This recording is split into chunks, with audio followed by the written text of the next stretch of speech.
잠깐 같이 기도드리겠습니다.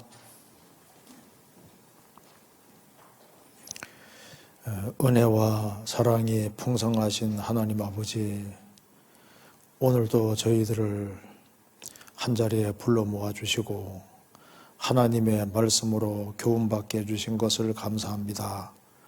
오늘 이 말씀을 통해서 주님이 원하시는 뜻이 무엇인지를 알 수 있도록 도와주시고 열매 맺는 삶을 살 수 있도록 도와주옵소서.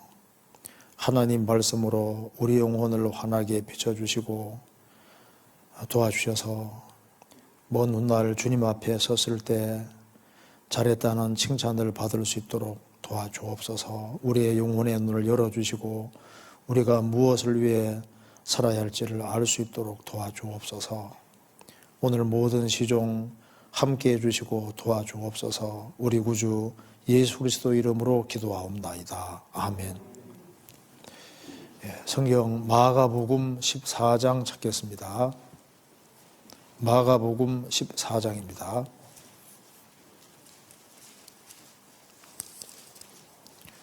14장 1절입니다. 마가복음 14장 1절.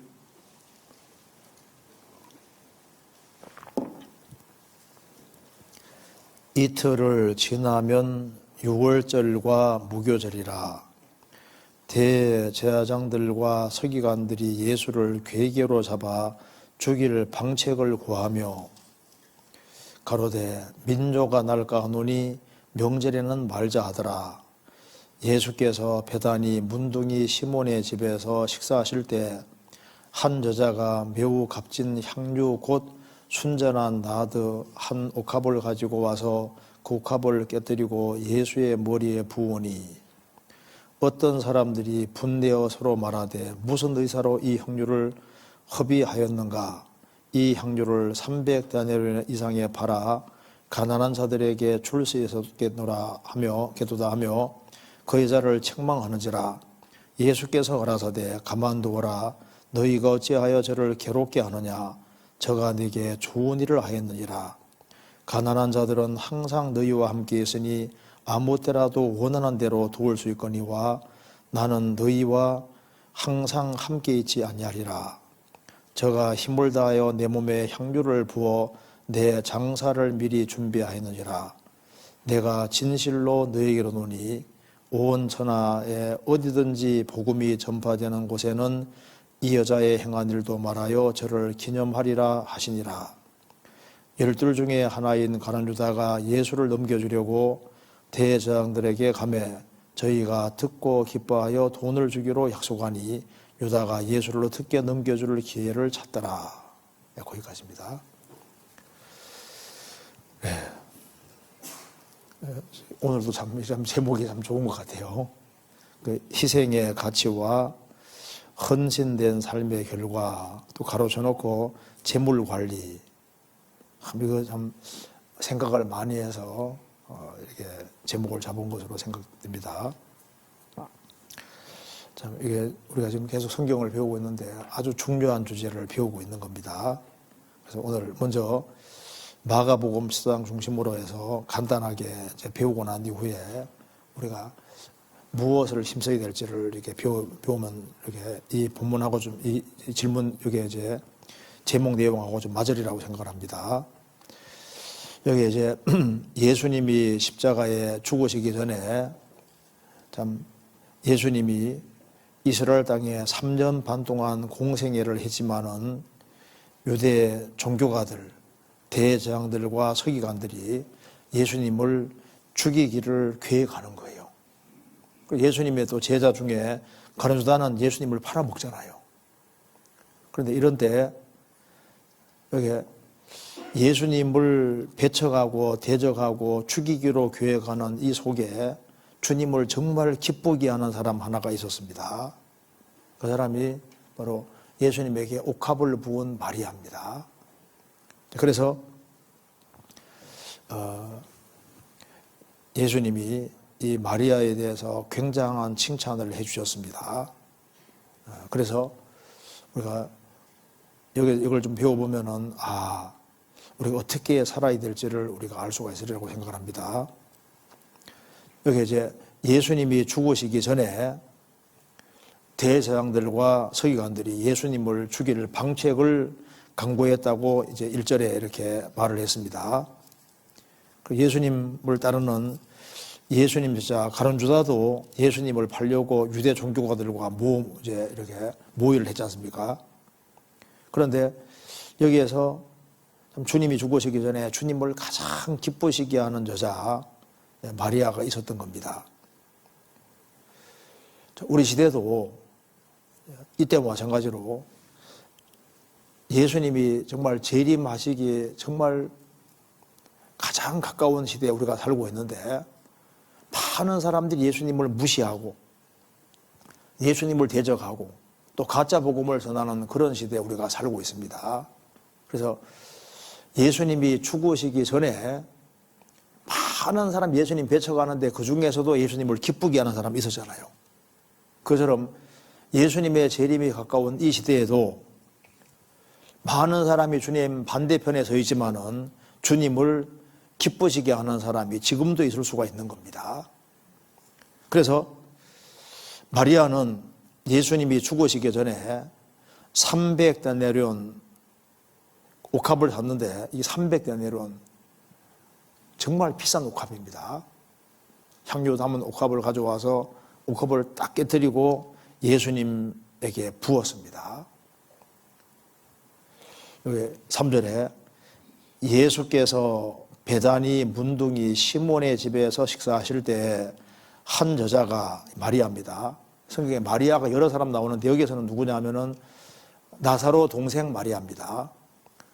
죽은 지 이제 무덤에 있은 지 나흘인데 예수님 도움으로 살아났지 않습니까? 그 나사로 동생입니다. 마리아가 매우 값진 향유 곧 순전한 나드 한 옥합을 가지고 와서 그 옥합을 깨뜨리고 예수의 머리에 부으니, 그리고 이제 예수님에게 이렇게 부으니까 어떤 사람들이 분내어서 이렇게 왜 이걸 허비하느냐, 이 중에 제일 앞장서서 말한 사람이 가룟 유다라고 성경에 나오잖아요. 그래서 예수님께서 6절에서 저가 내게 좋은 일을 하였느니라 라고 말씀하셨습니다. 예수님 죽으시기 전에 좋은 일을 했다 말씀하셨습니다. 그러면 마리아가 어떻게 예수님이 죽으시기 전에 이렇게 아주 주님을 기쁘게 하는 일을 할 수 있었을까요? 왜 그런지 아시겠죠? 왜 마리아가, 하필이면 마리아가 이렇게 300데나리온 되는 이 향유를 예수님에게 깨워서 부을 수 있었을까?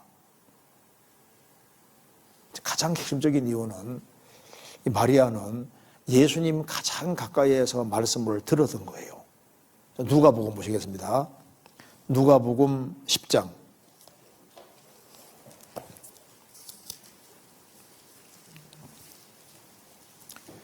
38절.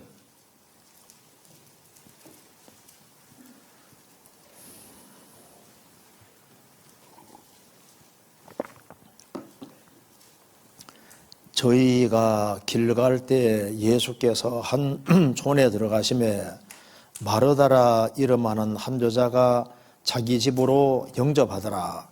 그에게 마리아라는 동생이 있어 주의 발 아래 앉아 그의 말씀을 듣더니 마르다는 준비하는 일이 많아 마음이 분주한지라 예수께 나아가 가로되 주여 내 동생이 나 혼자 일하게 두는 것을 생각지 아니하시나이까 저를 명하사 나를 도와주라 하소서.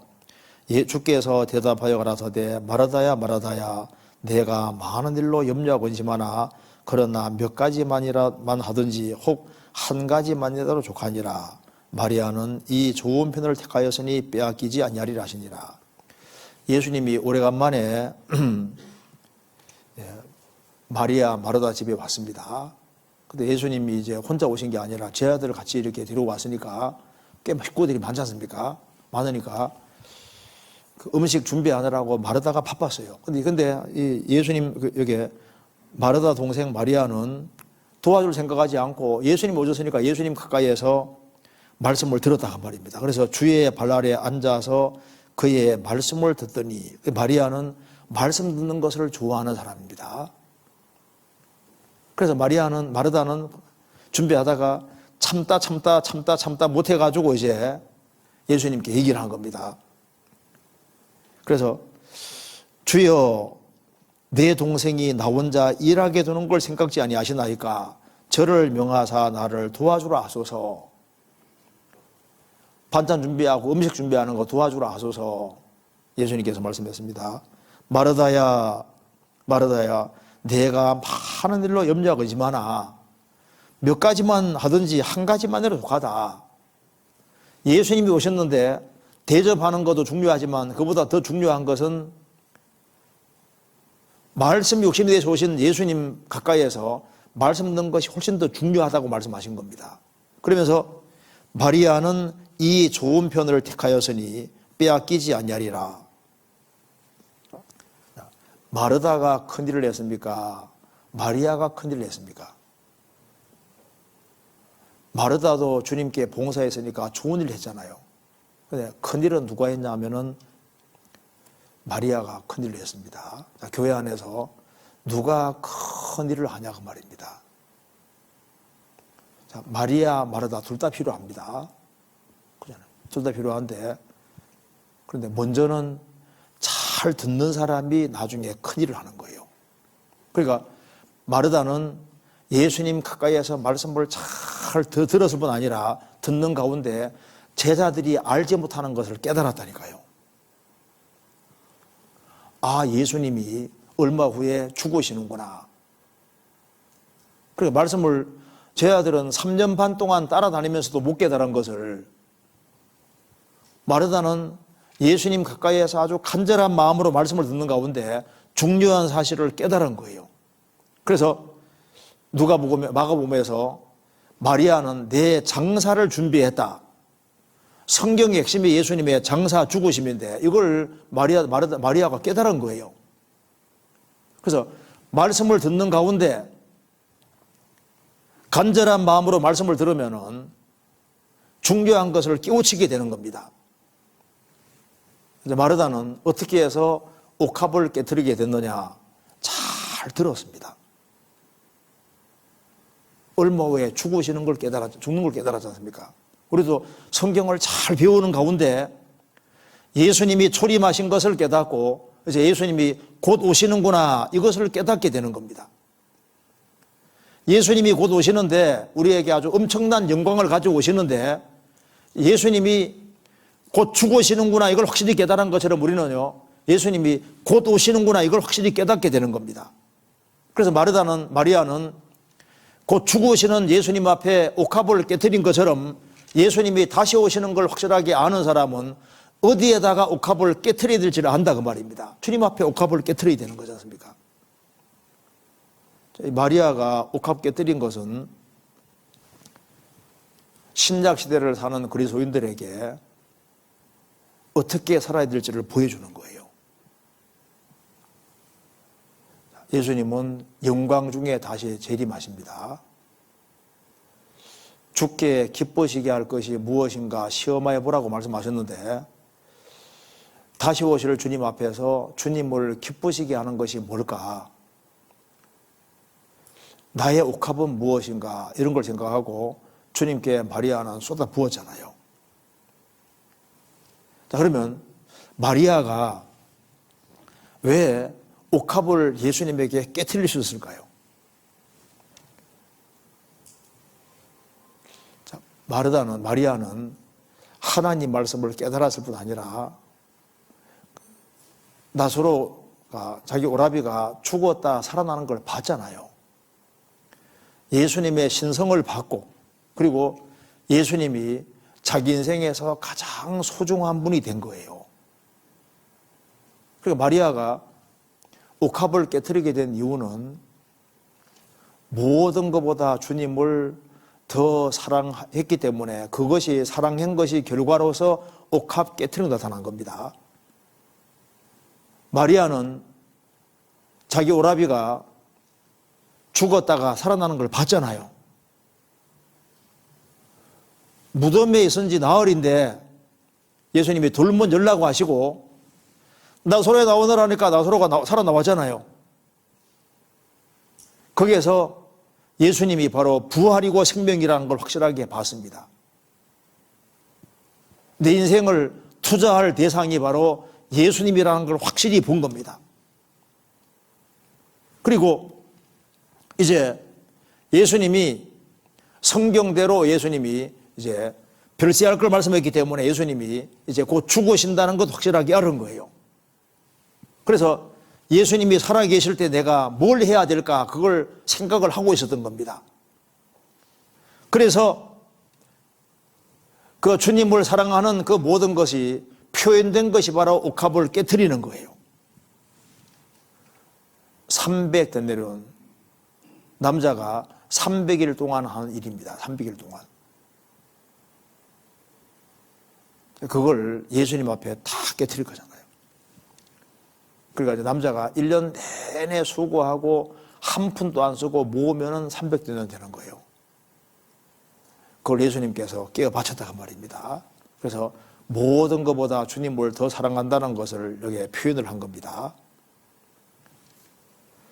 우리도 주님의 보배로운 피로 구원을 받았습니다. 내 인생에서 제일 소중한 것이 뭔지를 생각을 해봐야 됩니다. 자, 내 인생에서 예수님이 차지하는 위치가 얼만큼이냐 그 말입니다. 자, 내 인생에서 예수님이 내 인생에 차지하는 그 비율이 20%냐 30%냐 절반이냐 내 인생의 전부냐.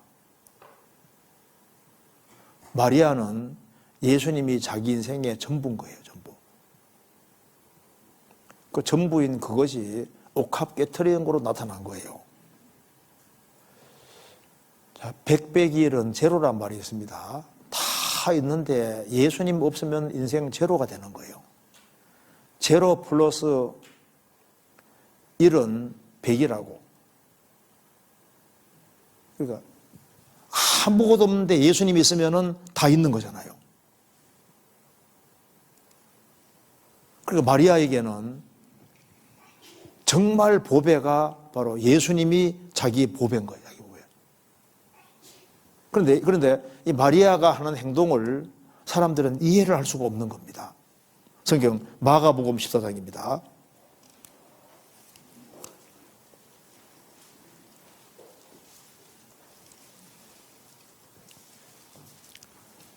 4절에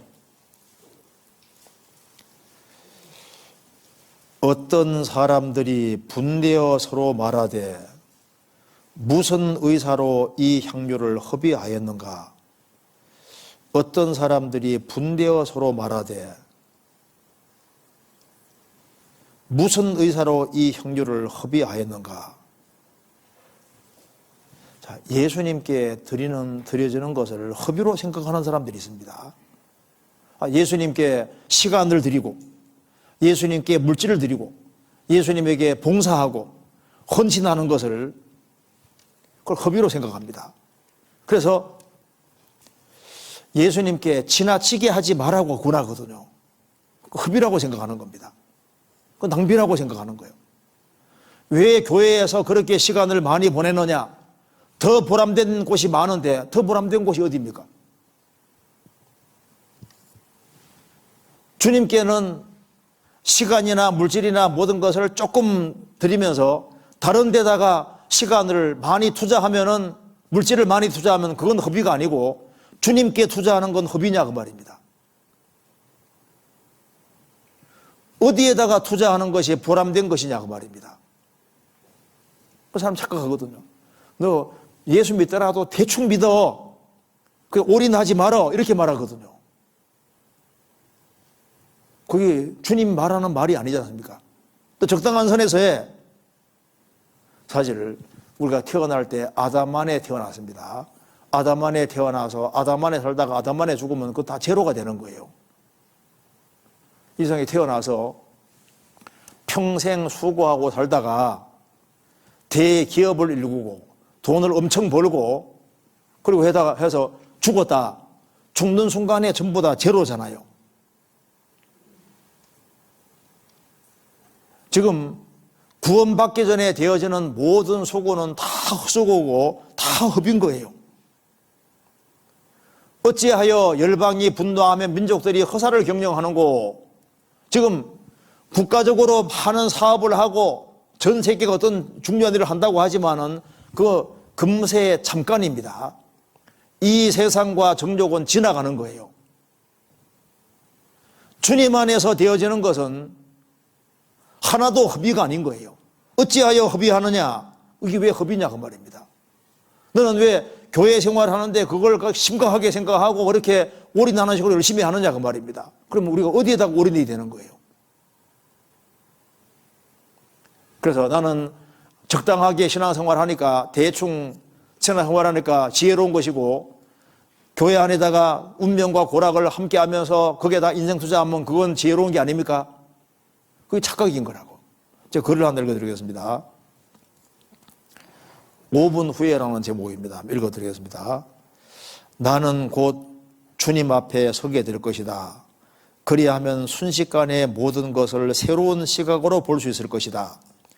내가 중요하다고 생각했던 것들을, 예를 들면 오늘 할 일이나 교회에서 저녁사 계획, 내 주위에 있는 사람들을 즐겁게 해주려는 계획 같은 것들은 갑자기 아무런 의미도 던지지 못할 것이다. 그리고 내가 별로 주의를 기울이지 아니하는 것들, 즉 이웃 사람에게 그리스도의 말씀을 전하는 일, 먼 나라에서 주의 일이 원만히 이루어지도록 열심히 기도한 일, 그리고 숨겨진 죄를 고백하고 용서를 받는 일들이 가장 실질적이고 중요한 일로 느껴질 것이다. 5분 후에 나는 천국에 있게 될 것이며 그곳에서 이제 주님을 만나게 될 것이다. 그리고 내가 허비해버린 시간들을 아쉬워하며 사람들과 대화하는 가운데 주를 찬양할 수 있었으나 그렇게 하지 않은 날들을 생각해 보게 될 것이다. 나는 5분 후에 천국에 있게 될 것이다. 나는 그곳에서 내가 좀 더 신실하게 주의 말씀을 읽고 기도하는 가운데 그를 묵상하였으면 세상에 살고 있는 동안 주님께서 원하신 수준만큼 그분을 알 수 있을 것이라고 생각할 것이다. 딱 죽음 건너가는 순간에 뭐가 중요한 것으로 남을까요? 주님 안에서 참 주의 복음을 위해서 같이 봉사하고 수고하고 주님 안에 살았던 그것만 딱 남는 게 되는 거잖아요. 주 안에서 되어지는 것은 허비가 아닙니다. 그리고 어찌하여 허비하느뇨? 제일 큰 소리 친 사람이 요한복음 보면 가룟 유다입니다. 유다. 가룟 유다가 말하기를, 아이 그거 가난한 사람 팔아서 그거 돈을 가난한 사람이 좀 좋겠더라. 왜 그 말을 하냐면 자기가 갖고 싶어서 하는 얘기. 자기가 갖고 싶어서. 그거 놔주지 왜 그걸 예수님께 쏟아부었냐고 생각하는 겁니다. 그게 착각하는 거예요. 그래서 주님의 역사에 참여하지 않는 사람이 더 큰 소리 친다니까요. 어찌하여 허비하느냐? 교회당을 짓는다든가 또 이제 주의 복음을 위해서 이렇게 물질을 사용하다든가 뭘 하자고 이렇게 하면요, 그게 허비가 아닙니다. 소고 없으면 구유가 깨끗하려니와 소의 힘으로 얻는 것이 많으니라. 소고 없으면 구유가 깨끗하죠. 고생도 덜 하지만은 소를 기르면은 신분 들지만 얻는 것이 많이 있잖아요. 우리가 주의 복음과 영광을 위해서 하는 것은 하나도 허비가 아닙니다. 그리고 여기 마리아는 이제 예수님이 곧 죽으시는 걸 알았기 때문에 그때 기회를 잘 살려서 옥합을 깨트린 거예요. 그리고 옥합을 깨트릴 때 마귀가 뭐라 했을까요? 마귀가 뒤에 속삭일 겁니다. 야, 너 그렇게 많은 돈으로 향유를 왜 살려고 하냐? 너 그거 가지고 결혼 작업 마련해야지. 그거 꿈쳐뒀다가 결혼할 때 사용해야지. 왜? 그냥 믿으면 되지. 키우고 그렇게까지 할 필요가 있냐? 굳이 옥합을 깨트릴 이유가 뭐가 있냐 그 말입니다. 그 뒤에서 마귀가 속삭입니다. 마귀 말 안 듣잖아요. 예수님 하나님께서 말씀하시기를 아브라함에게 독자 이삭 바치라고 얘기했잖아요. 그때 독자 이삭을 바치기 위해서 모래산 갈 때 3일입니다. 3일 동안 뒤에서 마귀가 얼마나 공격했겠습니까? 너희 하나님 이상하다. 독자를 잡아바치라는 그런 게 말이 되냐? 너 잘못 들었을 거다. 또 그리고 만일 이삭이 죽으면은 아내가 어떻게 생각하겠냐? 별 공격을 다 퍼붓습니다. 그런데 주님 명령이기 때문에 갖다 바치잖아요. 자, 기회가 주어질 때 마리아는 그 기회를 잘 살려서 옥합을 딱 깨트리는 길을 택한 겁니다. 마귀는 야, 너 굳이 그렇게 할 필요가 있느냐? 그렇게 할 필요가 있습니다. 왜? 모든 것보다 주님을 사랑하기 때문에. 그래서 주님을 정말 사랑하는 사람은 마귀가 주님을 사랑하는 걸 표현하지 못하게 하기 위해서 여러 가지 시험을 하고 공격을 하는 거예요. 주님께서는 말씀하시기를 마리아는 힘을 다해서 향유를 부었다. 힘을 다해서라고 했습니다. 마가복음 14장 8절 7절에 가난한 자들은 항상 너희와 함께 있으니 아무 때라도 원하는 대로 도울 수 있거니와 나는 너희와 항상 함께 있지 아니하리라. 저가 힘을 다하여 내 몸에 향유를 부어 내 장사를 미리 준비하였느니라. 저가 힘을 다하여 내 몸에 향유를 부었다. 예수님에게 향유를 붓고 예수님에게 헌신을 표현하는 것은 항상 할 수 있는 게 아니에요. 자, 마리아는 살아있을 때 옥합을 부었잖아요. 그런데 예수님이 죽으시고 난 이후에 예수님에게 이제 향유 가지고 갔던 여인들은 못 부었잖아요. 그때 부활하셨기 때문에. 돌아가시기 전에 부었다면 가능했는데, 일단 예수님 무덤에 장사했는데 향유 부으러 가니까 부활해서 그때 못 부었잖아요. 기회라는 게 항상 주어지는 게 아니다 그 말입니다. 마리아는 힘을 다하여 내 몸에 향유를 부었느니라. 우리도 기회가 주어질 때 우리 힘을 다하고 목숨을 다해서 우리가 섬기게 됩니다. 기회가 주어질 때 주님의 복음과 영광을 위해 할 수 있는 기회가 주어질 때 적극적으로 그렇게 하는 것이 이게 정말 지혜가 있는 거예요. 우리는 주님 앞에 가면은 세상에 사던 것 같이 봉사를 표현할 수가 없습니다. 우리가 주님 앞에 가기 전에 유일하게 우리가 주님을 사랑한다는 것을 삶 속에서 증명해 볼 수 있는 기회가 주어져 있는 거예요. 그렇지 않습니까? 때가 아직 낮음에 나를 보내신 이를 우리가 하리라. 밤이 오리니 그때는 아무 데를 수 없느니라. 주님 오시면은 일을 할 수가 없는 거잖아요. 그게 영원히 안식밖에 없는 거니까 이 세상에서 살아있을 때 주님을 사랑한다는 것을 표현할 수 있는 기회가 주어질 때 표현하는 게 얼마나 큰 축복입니까? 마리아가 얼마나 영광스럽게 됐습니까? 여기에 9절에 내가 진실로 너희에게 이르노니 온 천하에 어디서든지 복음이 전파되는 곳에는 이 여자의 행한 일도 말하여 저를 기념하리라 하시니라.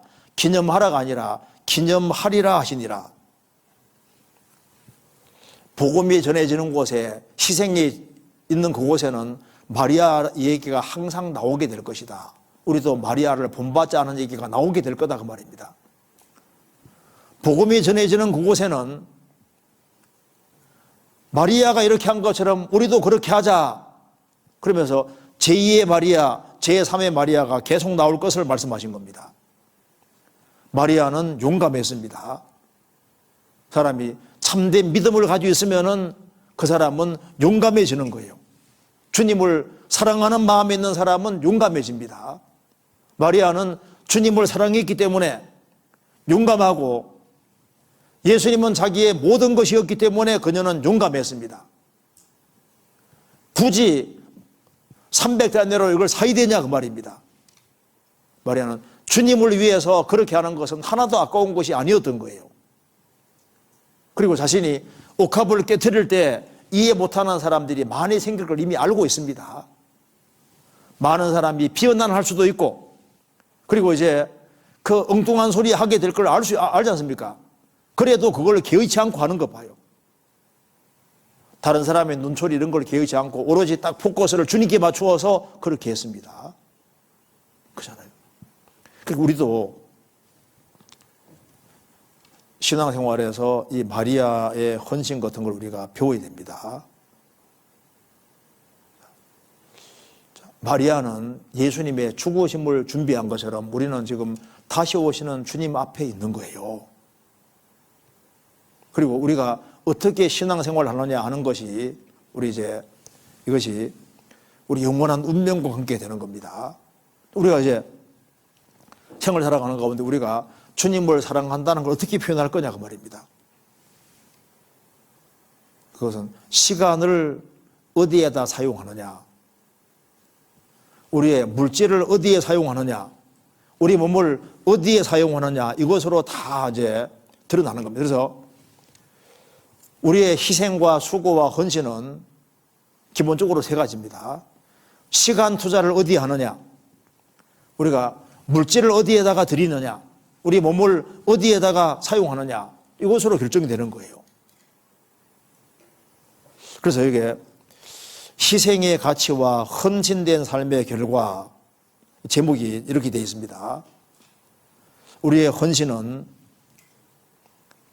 제일 먼저 어디에 시작되어야 되냐면은 물질에서 시작되어야 되는 것이 맞는 거예요. 성경 누가복음 보시겠습니다. 누가복음 16장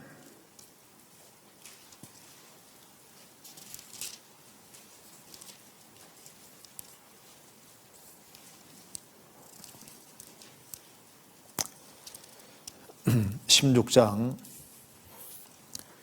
9절입니다.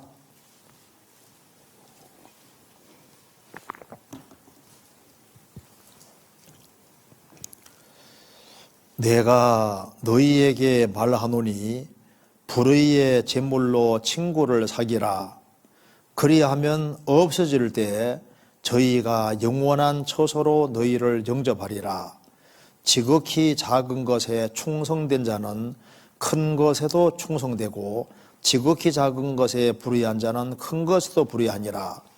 너희가 만일 불의한 재물에 충성치 아니하면 누가 참된 것으로 너희에게 맡기겠느냐. 너희가 만일 남의 것에 충성치 아니하면 누가 너희의 것을 너희에게 주겠느냐. 집 하인이 두 주인을 섬길 수 없나니 혹 이를 미워하고 저를 사랑하거나 혹 이를 중히 여기고 저를 경히 여김이라. 여길 것임이니라. 너희가 하나님과 재물을 겸하여 섬길 수 없느니라. 여기서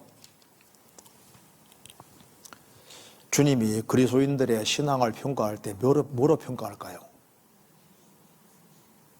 이게 지금 창조주 되시는 주님이 하신 말씀입니다. 10절에 지극히 작은 것에 충성된 자는 큰 것에도 충성되고 지극히 작은 것에 불의한 자는 큰 것에도 불의하니라.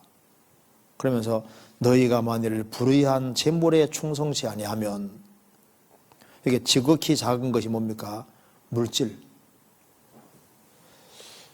물질에 지극히 작은 물질에 충성된 자는 큰 것 충성되고 지극히 작은 건 물질에 불의한 자는 큰 것에도 불의하니라. 이게 주님께서 직접 하신 말씀이잖아요. 창조집에서 나온 겁니다. 자, 왜 그러냐면은 구원받기 전에는 금세가 전부인 줄 알았습니다.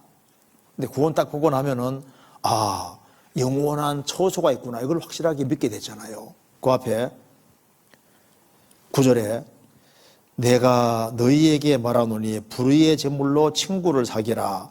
그리하면 없어질 때에 저희가 영원한 처소로 너희를 영접하리라. 영원한 처소가 천국이잖아요. 그 사람이 영원한 처소에 들어가지 않으면 어디에 들어가는 겁니까? 영원한 불못에 떨어지잖아요. 그렇기 때문에 한 사람이 구원받고 나면은 영원한 처소, 천국이 있고 지옥이 있는 걸 알기 때문에 지극히 큰 것은 영혼이 되고 지극히 작은 것은 물질이 되는 겁니다. 그래서 구원을 받고 나면은 지극히 큰 것은 틀림없이 영혼이 되고, 그래서 지상에서의 과제는 어떻게 하든 간에 사람을 천국 가도록 이끄는 것이야말로 가장 큰 것이라고 여기게 돼 있다 그 말입니다. 그래서 거듭나기 전에는 재물이 왕일지라도 거듭난 이후에는 재물은 지극히 작은 것이 되고 영혼은 지극히 큰 것이 되는 거예요. 그러니까 지극히 작은 재물에 충성해야 된다. 그러니까 지극히 작은 것에 재물에 충성하지 아니하면은 큰 것에 충성한다는 말은 거짓말이라고 주님 말씀하신 겁니다. 사람은 물질을 사용하는 걸 보면은 자기가 중요하다고 생각하는 곳에 물질을 쓰게 되는 겁니다. 그렇죠? 그러니까 물질을 쓰는 걸 보면은 그 사람의 가치관이 어디 있는지를 정확히 알 수 있는 거예요. 불의한 재물에 충성치 아니하면, 불의한 재물에 11절에 너희가 만일 불의한 재물에 충성치 아니하면 누가 참된 것으로 신령한 것을 너희에게 맡기겠느냐. 너희가 만일 남의 것에 충성치 아니하면, 재물을 남의 것이라고 했습니다. 남의 것. 재물이 내 것이 아니잖아요. 청지기라면, 청지기에 대해서 얘기하면서 하는 얘기입니다. 구원받은 사람은 주님의 청지기예요. 청지기. 주인의 것을 맡아 관리하는 청지기고, 구원받으면 몸도 주의 것이고 내가 벌은 돈도 주의 것이고 다 남의 것입니다. 그래서 너희가 만일 남의 것에, 주의 것입니다. 남의 것에 충성치 아니하면 누가 너희의 것을 너희에게 주겠느냐. 은행 직원은 남의 돈 만지잖아요. 한 달 내내 남의 돈 만지는데 그걸 잘 관리하면은 월급이 탁 나오잖아요. 우리가 주님이 주신 재물을 잘 활용하고 잘 사용하면은 나중에 주님 앞에 서는 그날 주님이 우리에게 필요한 걸 우리에게 주시는 겁니다. 그러면서 집주인이 두 주인을 섬길 수 없나니 혹 이를 미워하고 저를 사랑하거나 혹 이를 중히 여기고 저를 경히 여길 것임이니라. 너희가 하나님과 재물을 겸하여 섬길 수 없느니라. 이거 보면 이게 엄청난 말입니다. 하나님 섬기는 걸 얘기하면서 재물을 얘기하고 있습니다. 사실 하나님 옆에 뭐가 가 있냐 하면 이게 재물이 가요. 와, 세상에서 하나님 옆에 가 있을 수 있는 것이, 가 있을 수 있는 게 없잖아요. 그런데 사실 하나님 옆에 가 있는 것이 재물이다. 그 말이에요. 재물. 하나님과 재물을 겸해서 섬길 수 없느니라. 그래서 집 하인이 두 주인 섬길 수 없나니 혹 이를 미워하고 저를 사랑하거나 혹 이를 중히 여기고 저를 경히 여길 것임이니라. 너희가 하나님과 재물을 겸하여 섬길 수 없느니라. 그래서 하나님 옆에 사실은 가 있는 것이 재물이다. 이렇게 얘기를 했습니다. 자, 마태복음 6장을 찾아보시겠습니다. 마태복음 6장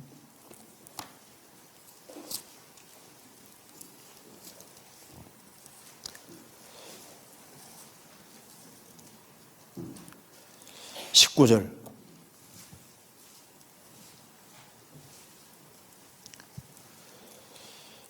너희를 위하여 보물을 땅에 쌓아두지 말라. 거기는 좀과 동독이 해하며 도적이 구멍을 뚫고 도적질하느니라. 오직 너희를 위하여 보물을 하늘에 쌓아두라. 거기는 좀이나 동독이 해하지 못하며 도적이 구멍을 뚫지도 못하고 도둑질도 못하느니라. 내 보물이 있는 그곳에는 내 마음도 있느니라.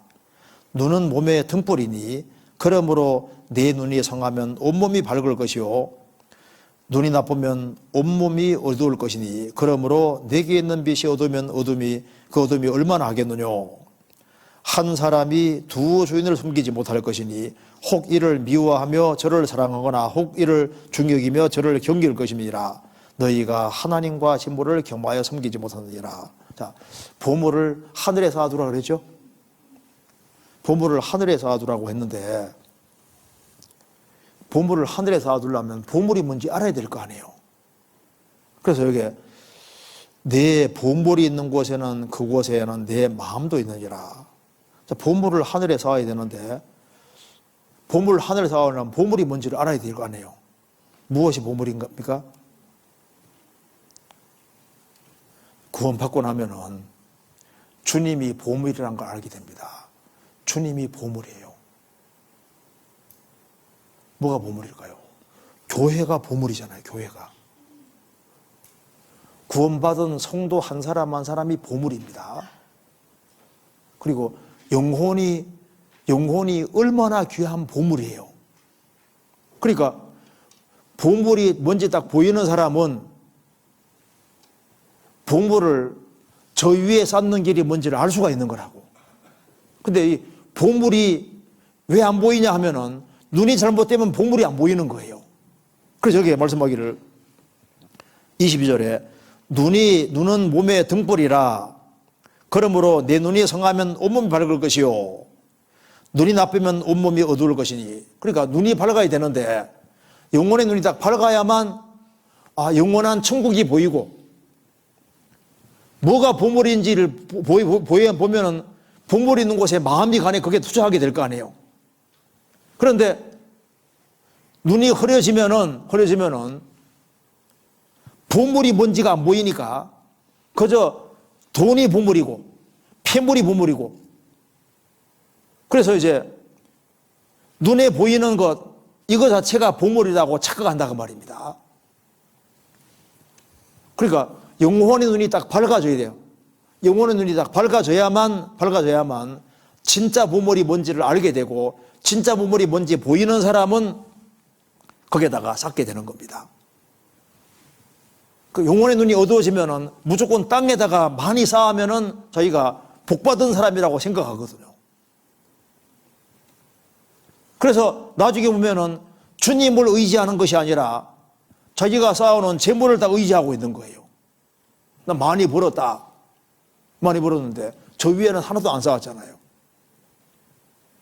그러니까 여기에 우리가 이제 이 하나님과 재물을 겸해 섬길 수 없다고 했으니까 우리가 물질 생활에 대해서 이렇게 잘 좀 생각을 해서 오늘 말씀을 좀 잘 들어보셔서 주님께서 원하시는 물질 생활이 뭔지를 우리가 잘 이렇게 숙지를 하는 것이 필요하리라고 생각을 합니다. 고린도 전서 4장 7절에 말씀하시기를 너에게 있는 것 중에 하나님께 받지 않은 것이 무엇이뇨 내가 받았은즉 어찌하여 받지 아니한가 자랑하는 이런 말씀이 있는데 우리는 주님께로부터 모든 걸 다 받은 거예요. 그래서 이걸 한번 잘 봅시다. 우리는 태어나서 다 하나님께 빌려 쓰고 있는 겁니다. 그렇죠? 내가 가지고 있는 재물이 내 것이 아니에요. 자, 이걸 봅시다. 여기 보시면요. 이스라엘이 봐요. 이스라엘이 애굽에 살다가 이제 출애굽을 했습니다. 출애굽을 할 때 하나님께서 이스라엘 백성이 출애굽을 할 때 에집트의 모든 재물을 이끌고 나오게 하셨습니다. 그러니까 애굽에 살다가 애굽에서 나와 출애굽을 할 때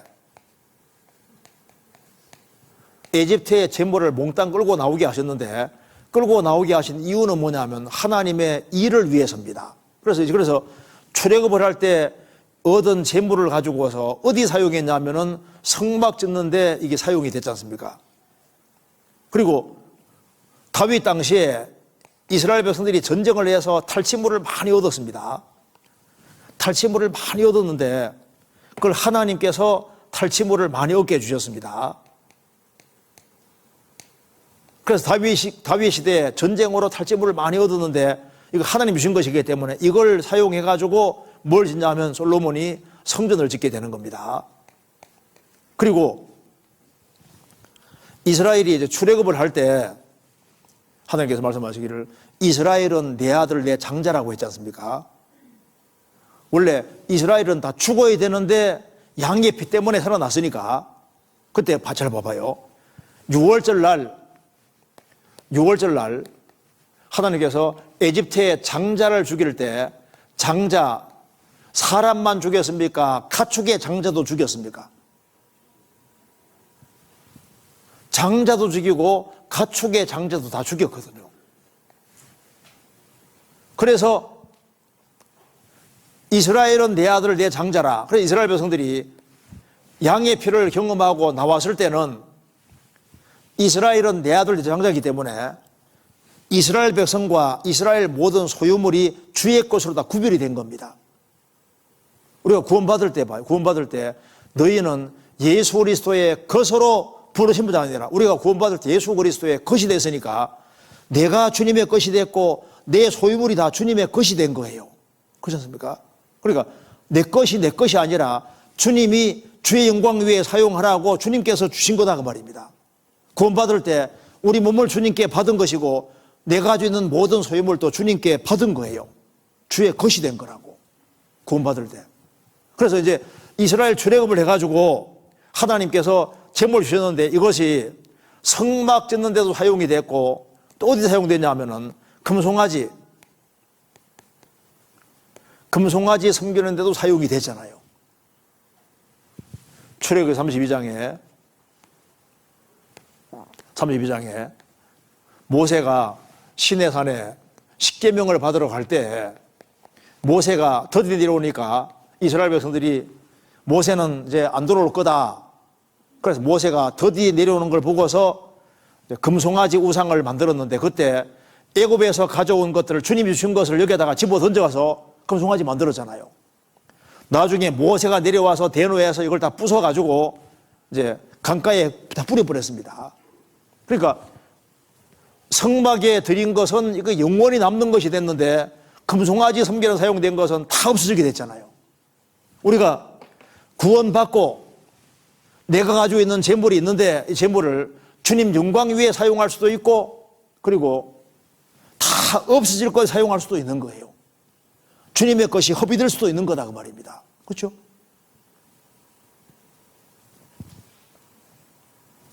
그러니까 내가 재물을 제대로 사용하고 있는지를 검토를 할 필요가 있는 겁니다. 우리는 주님의 것을 맡아 관리하는 청직입니다. 베드로전서 4장 10절입니다.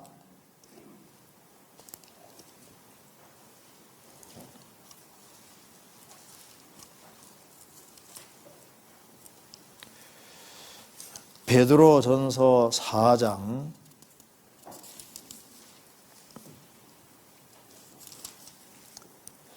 10절.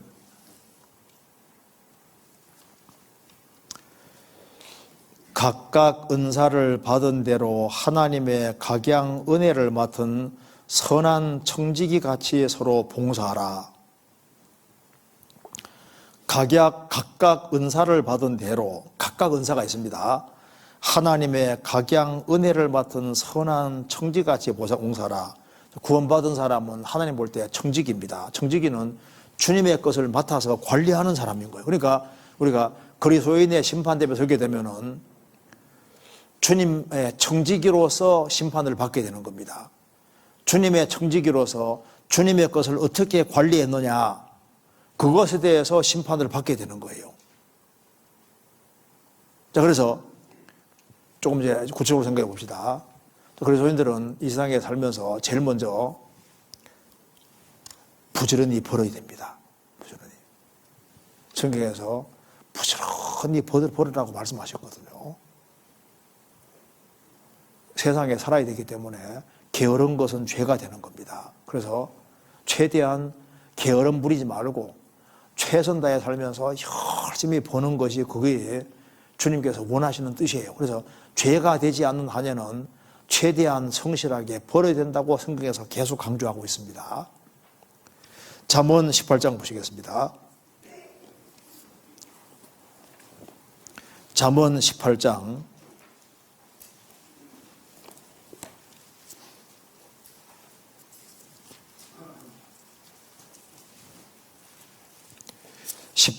9절.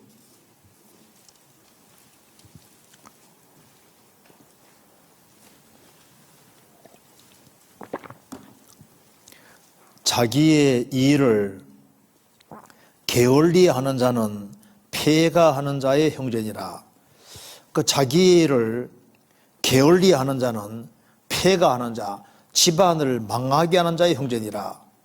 그러니까 자기 일을 게을리하지 말고 자기 직업을 갖고 거기에서 아주 최선 다해서 성실하게 근실하게 벌어야 됩니다. 잠언 22장 29절.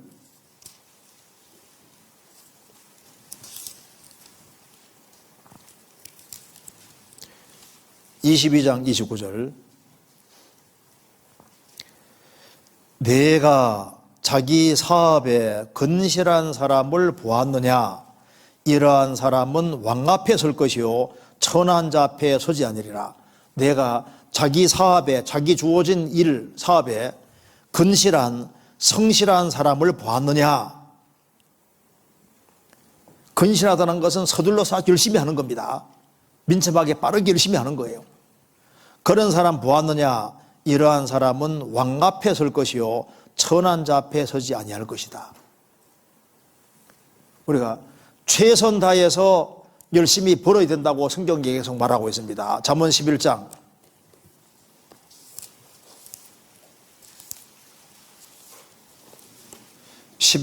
16절.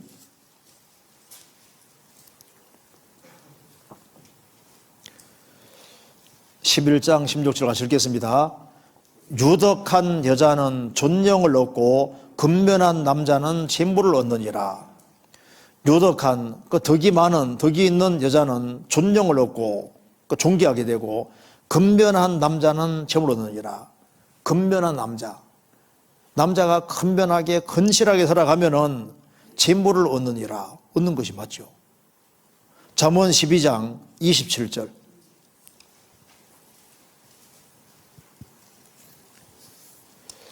게으른 자는 그 잡을 것도 사냥하지 아니하나니 사람의 부귀는 부지런한 것이니라. 성경에서는 게으름을 칭찬하지 않습니다. 그럼 왜 그리스도인들은 부지런하게 벌어야 되느냐? 세상에서 할 일이 너무 많은 거예요.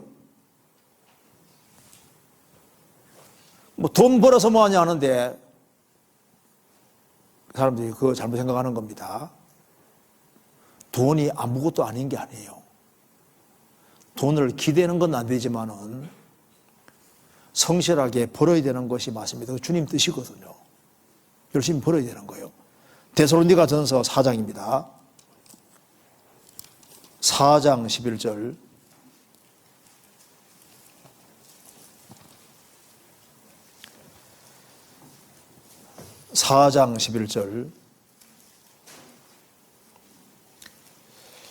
또 너희에게 명한 것 같이 종용하여 자기 일을 하고 너희 손으로 일하기를 힘쓰라.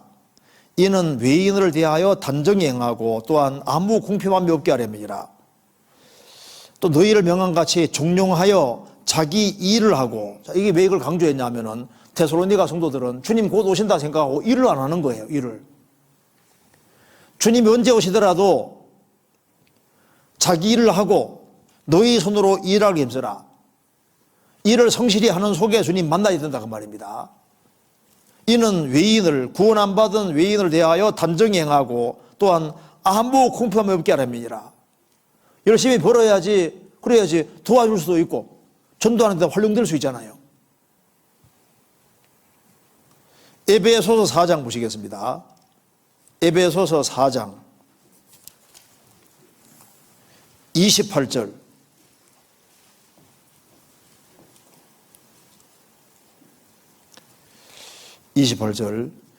도적질 하는 자는 다시 도적질을 하지 말고 돌이켜 빈궁한 자에게 구제할 것이 있기 위하여 제 손으로 수고하여 선한 일을 하라.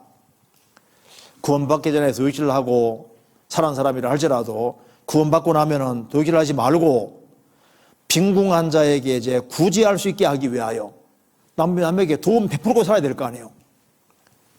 제 손으로 수고하여 선언해라. 열심히 수고해서 열심히 벌어서 이제 이웃을 위해 살고 영혼 건지는 데 사용해야 된다 그 말입니다. 어떤 사람은 돈 벌어서 무엇하나 하면서 게으름 피우는 사람이 있는데 돈을 과대평가하는 것도 문제지만은 돈을 과소평가하는 것도 문제입니다.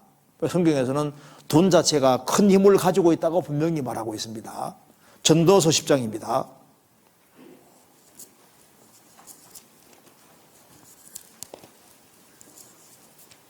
전도서 10장 19절. 자, 이거 같이 읽어보겠습니다. 잔치는 희락을 위하여 베푸는 것이요 포도주는 생명을 기쁘게 하는 것이나 돈은 범사에 응용되느니라. 자, 돈은 범사에 응용되느니라. 이것이 영어에는 어떻게 되냐면은 저도 깜짝 놀랐어요. 돈은 범사에 응용되느니라. 이게 어떻게 되냐면은 여기 영어로 이렇게 돼 있습니다. Money answers everything. 돈은 모든 것을 답해준다. 이렇게 번역되어 있는 거 깜짝 놀랐습니다. 돈은 범사에 모든 일에 응용되느니라. 돈은 모든 일에 해답을 준다. 그러니까 돈이 그만큼 영향력이 크다는 걸 말해주고 있는 거예요. 그러니까 돈이 아무것도 아는 게 아니다 그 말입니다. Money answers everything이라 했지 않습니까? 돈은 모든 것에 대한 해답이 된다. 그러니까 돈은 범사에 응용되는 것이 맞으니까 성경에서 부지런히 벌으라고 말씀하신 거예요. 죄가 되지 않는 범에 대해서 아끼고 모아서 아주 부지런히 벌어야 되는 것이 맞는 겁니다. 잠언 19장 찾겠습니다.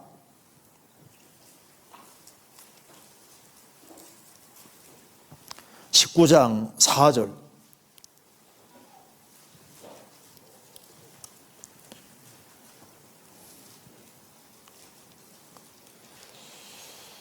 재물은 많은 친구를 더하게 하나 가난한 적 친구가 끊어지느니라. 6절.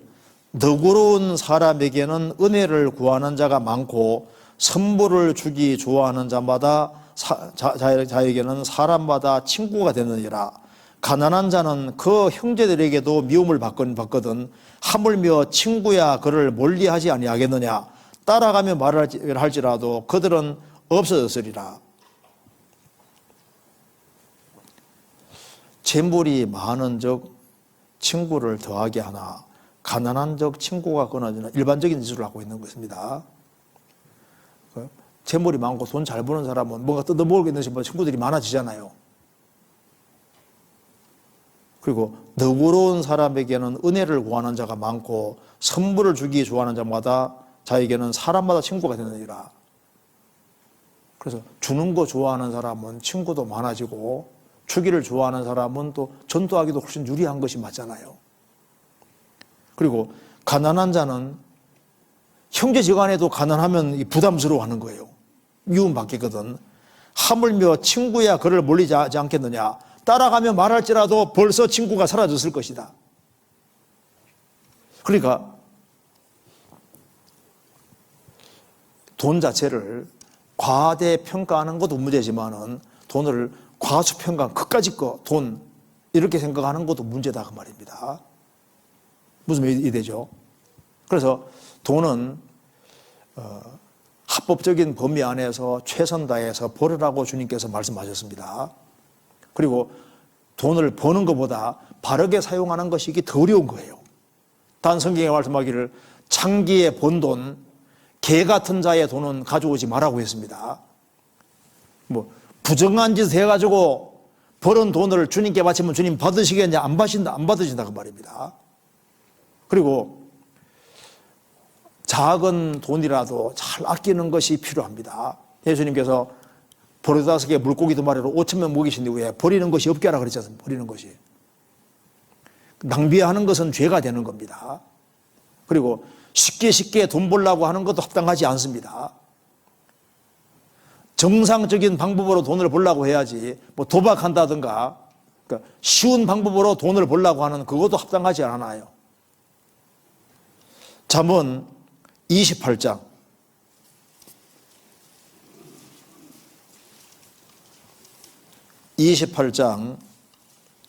20절.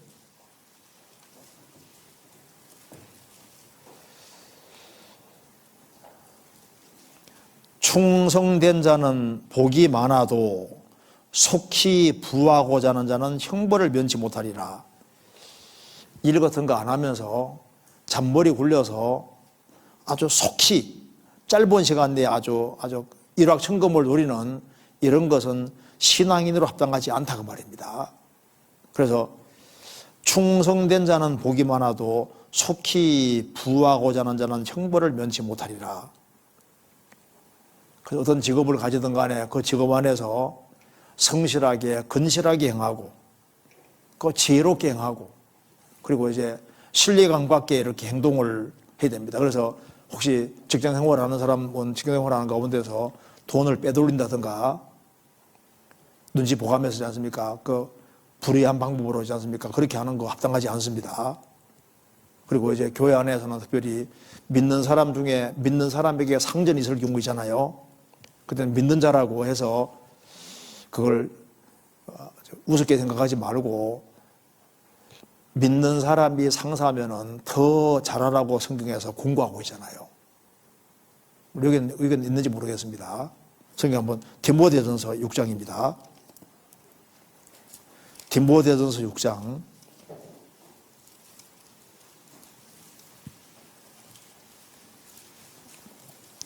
6장 1절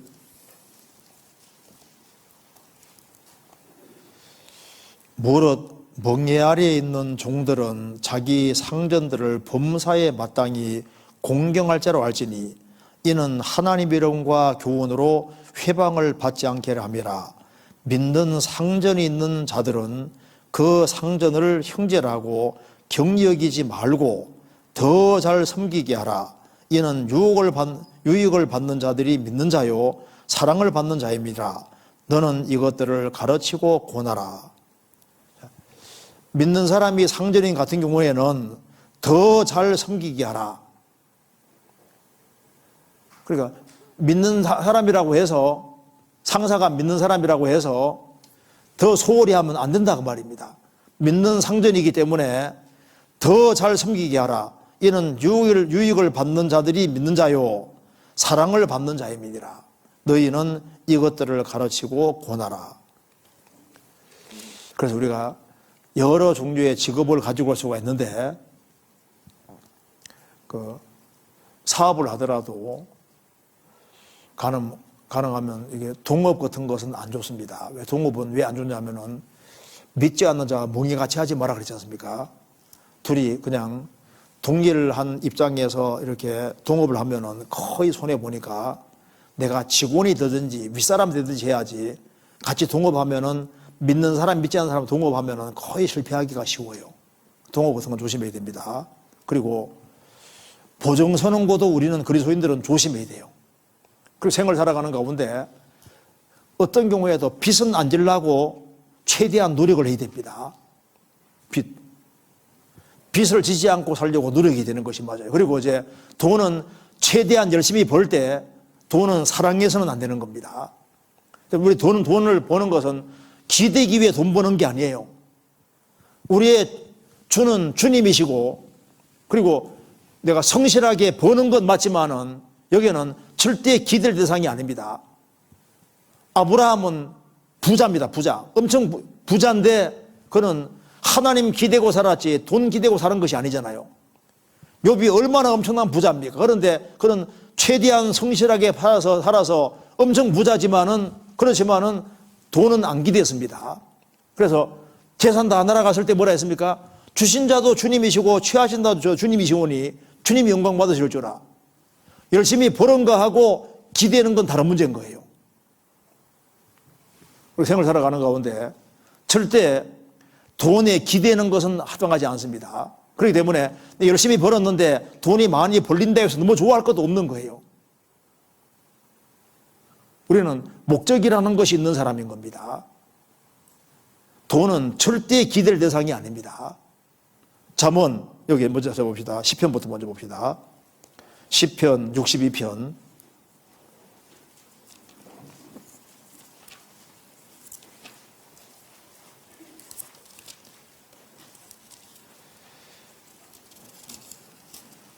62편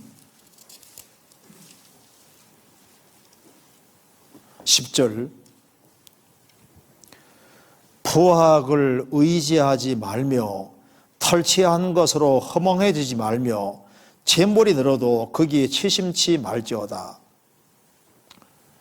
폭력에 기대지도 말고 다윗 당시에는 전쟁을 해서 막 한꺼번에 막 재물이 많이 생기기도 했습니다.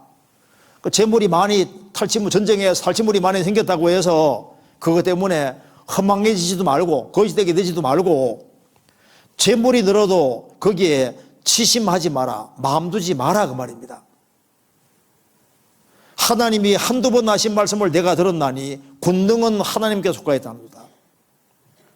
권능은 하나님께 속이기 때문에 하나님께 기대야지 재물 넣는다고 해서 거기에다가 마음 두지 말아라. 그래서 저희들은 주님께 마음을 둬야지 재물에다가 마음 둘 것이 아니다 그 말입니다. 우리는 재물을 의지하는 사람이 아닌 거예요. 시편 52편 7절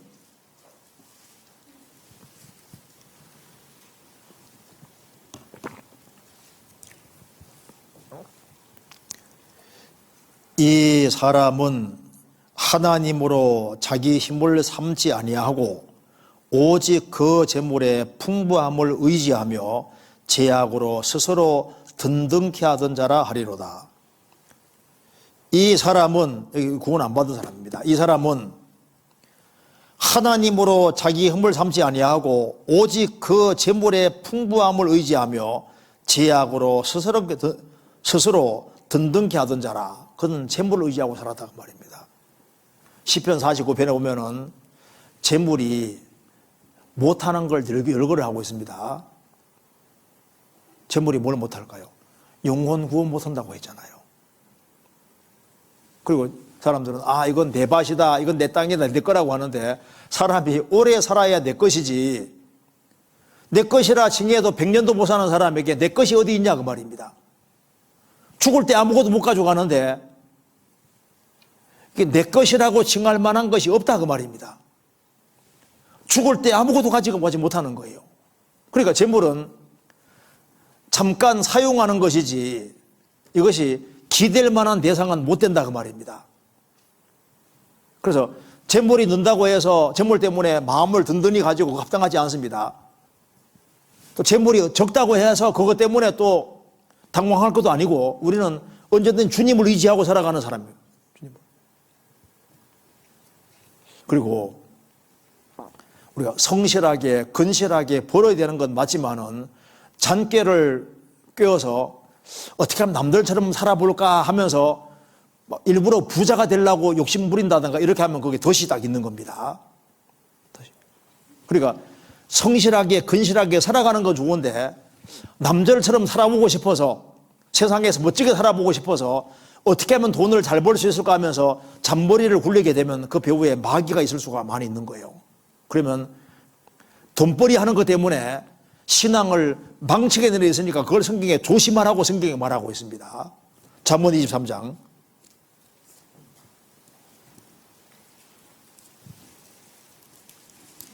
잠언 23장 4절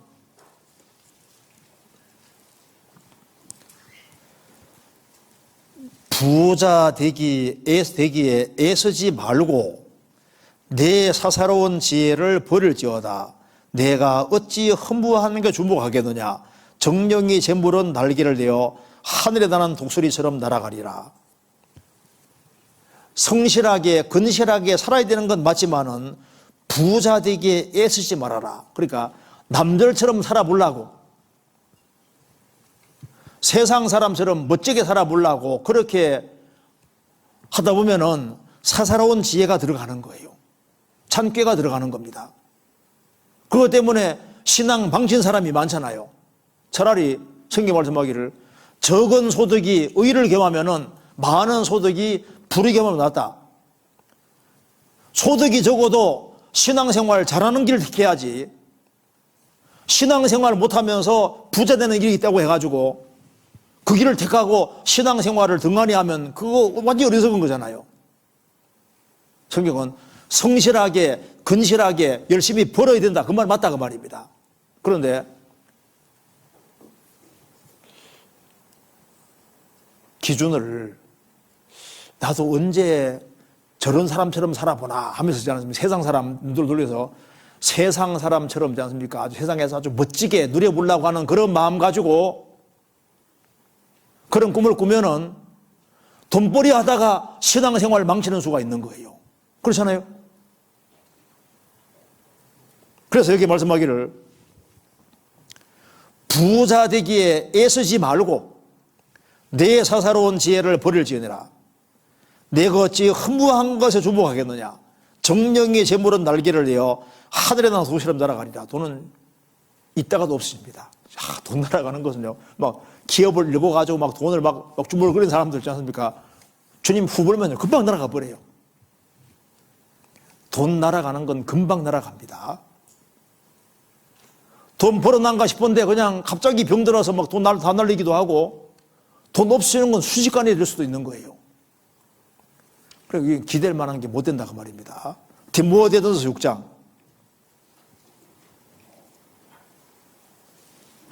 디모데전서 6장.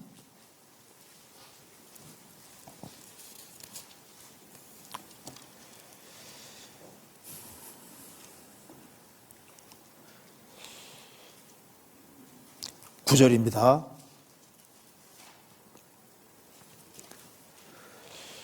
부하려 하는 자들은 시험과 올무와 여러 가지 어리석고 해로운 정욕에 떨어지나니 곧 사람으로 침륜과 멸망에 빠지게 하는 것이라.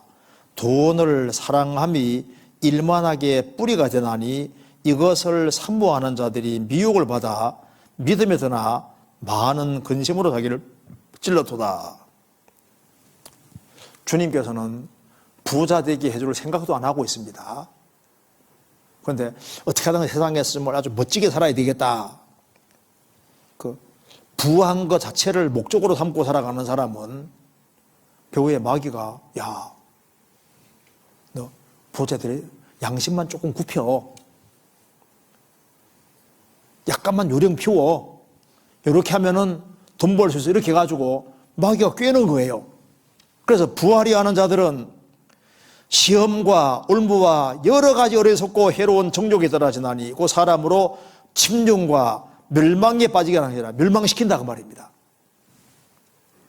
돈을 사랑함이 일만하게 뿌리가 된다.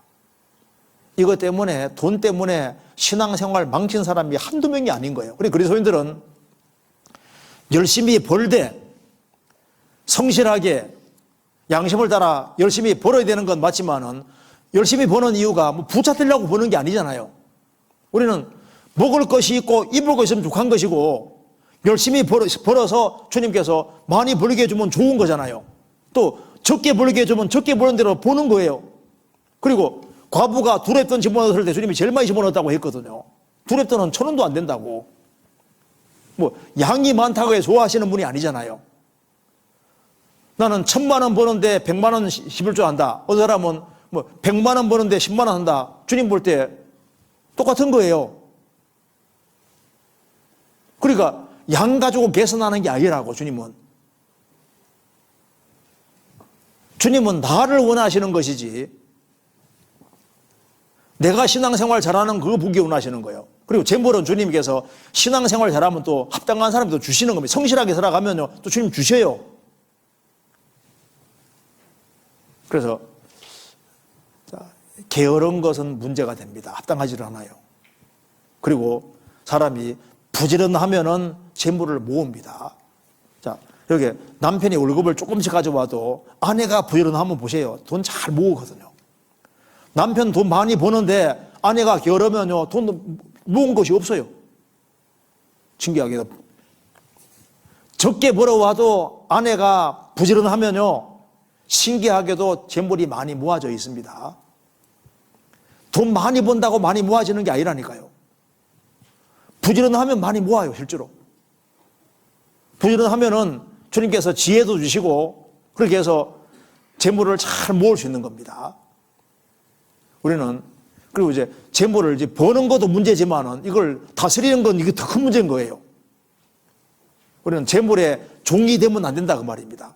우리가 재물에 대해서는 왕노릇 해야 되고 열심히 잘 벌어서 이걸 활용을 잘하는 것이 이게 중요한 거예요. 그렇잖아요. 그러면 이제 나는 돈을 버는 목적이 주님 영광을 위해서다. 그걸 어떻게 표현할까요? 내 인생의 목적은 주님이시고 나는 땅에서 열심히 땀 흘리고 수고해서 버는 것이 바로 주님을 위해 하는 것이다. 그걸 어떻게 드러낼까요? 그걸 표현하는 것이 제일 먼저 11조라는 겁니다.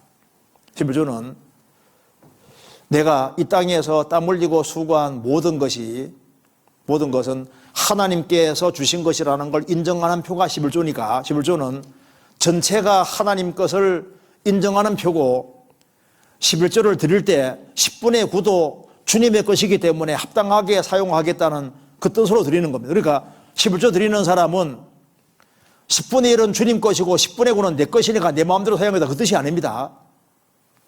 모든 것이 주님의 것이라는 걸 인정하는 표가 11조고 11조 드리는 사람은 10분의 9도 주님 말씀에 맞게 사용하겠습니다. 그 뜻으로 드리는 거예요. 그 사람은 11조는 율법이다. 아니에요. 율법 시대 이전에 11조가 있었습니다. 자, 제가 보여드리겠습니다. 여기에. 그리스도인이 신앙생활하고 신앙이 성장할 때 이 물질을 바르게 사용하는 것이 신앙생활에 너무나도 중요한 겁니다. 그래서 이 말라기 3장 보면은 하나님 말씀했습니다. 이스라엘 백성들아 내게로 돌아오라. 우리가 어떻게 주님께 돌아가야 되겠습니까? 뭐 회개하라 이렇게 하지 않았습니다. 11조와 헌물의 내림을 나오잖아요. 너희는 내게로 돌아오라. 우리가 어떻게 돌아가겠습니까? 11조와 헌물이니라. 헌금 생활부터 바르게 해봐. 그렇게 말씀하셨거든요. 이게 지혜라니까요. 헌금 생활을 바르게 하면은 물질이 가는 곳에 마음이 가게 되기 때문에 헌금 생활을 바르게 하면요. 교회를 사랑하는 마음, 애착이 생기고 다른 것이 신앙이 성장하도록 되게 돼 있는 거예요. 물질, 그까짓 거 물질이 아니라니까요. 그러니까 지극히 작은 것에 충성되는 거하고 큰 거 충성하는 게 연결되어 있는 거예요. 물질을 바르게 사용하지 않는 사람이 신앙생활 잘한다. 그건 어림도 없는 얘기인 거예요. 자, 여기에 제가 먼저 간단하게 개요를 말씀드리겠습니다. 여기에 율법 시대에는 이게 모세 때부터 예수님 오신 때까지가 율법 시대입니다. 그러니까 율법 시대 때도 11조가 있었고 율법 시대 이전에 족장 시대, 그러니까 아브라함, 이삭, 야곱 이런 족장 시대입니다. 그런데 율법 시대가 있기 전에 아브라함이 살던 시대에도 아브라함은 이제 10분의 1을 드린 것이 나와 있습니다. 그리고 여기에 율법 시대 때에도 10분의 1을 드린 것이 나와 있고 예수님이 오셔서도 예수님께서도 마태복음 23장에서 11조를 또 똑같이 거론하고 있습니다. 그러니까 11조는 율법에 속한 것이다. 그러니까 그리스도인들은 필요 없다. 아니에요. 자, 아브라함이 멜기세덱에게 10분의 1을 드렸는데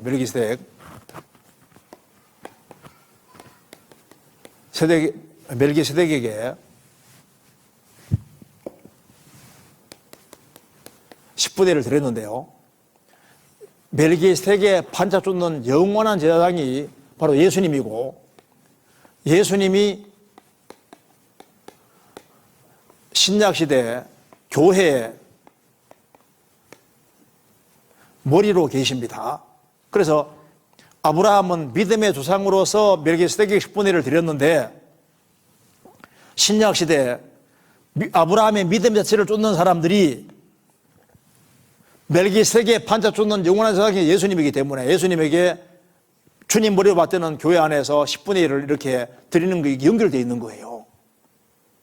그리고 이제 이스라엘이 이제 율법 시대 때도 항상 농사 지어서 만물이 생기면은 항상 먼저 주님께 드리는 것을 습관화시켰습니다.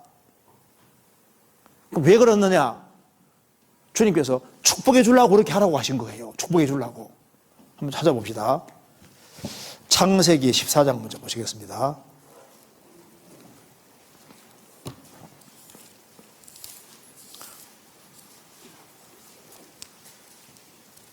창세기 14장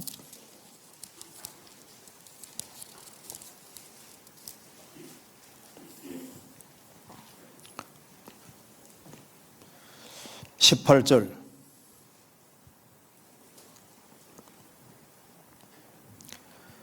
살렘 왕 멜기세덱이 떡과 포도주를 가지고 왔으니 그는 지극히도 보신 하나님의 제사장이었더라. 그가 아브라함에게 축복하여 가로되 천지주이시오 지극히도 보신 하나님이여 아브라함에게 복을 주옵소서. 너희 대적을 내 손에 붙이신 지극히도 보신 하나님을 찬송할지로다 하매 아브라함이 그 얻은 것 10분의 1을 멜기세덱에게 주었더라. 아브라함은 멜기세덱에게 10분의 1을 주었다고 되어 있죠. 이게 최초의 11조입니다. 그 다음에 창세기 28장 보시겠습니다. 28장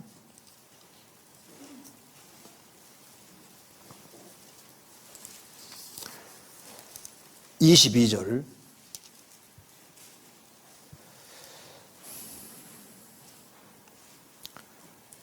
22절. 내가 기둥으로 세운 이 돌이 하나님의 전이 될 것이요 하나님께서 내게 주신 모든 것에서 10분의 1을 내가 반드시 하나님께 드리겠나이다 하였더라. 야곱이 하나님께서 내게 주신 모든 것에서 10분의 1을 내가 반드시 하나님께 드리겠나이다. 이게 율법시대 이전적이잖아요. 그 다음에 여기 잠언 3장 찾아봅시다. 잠언 3장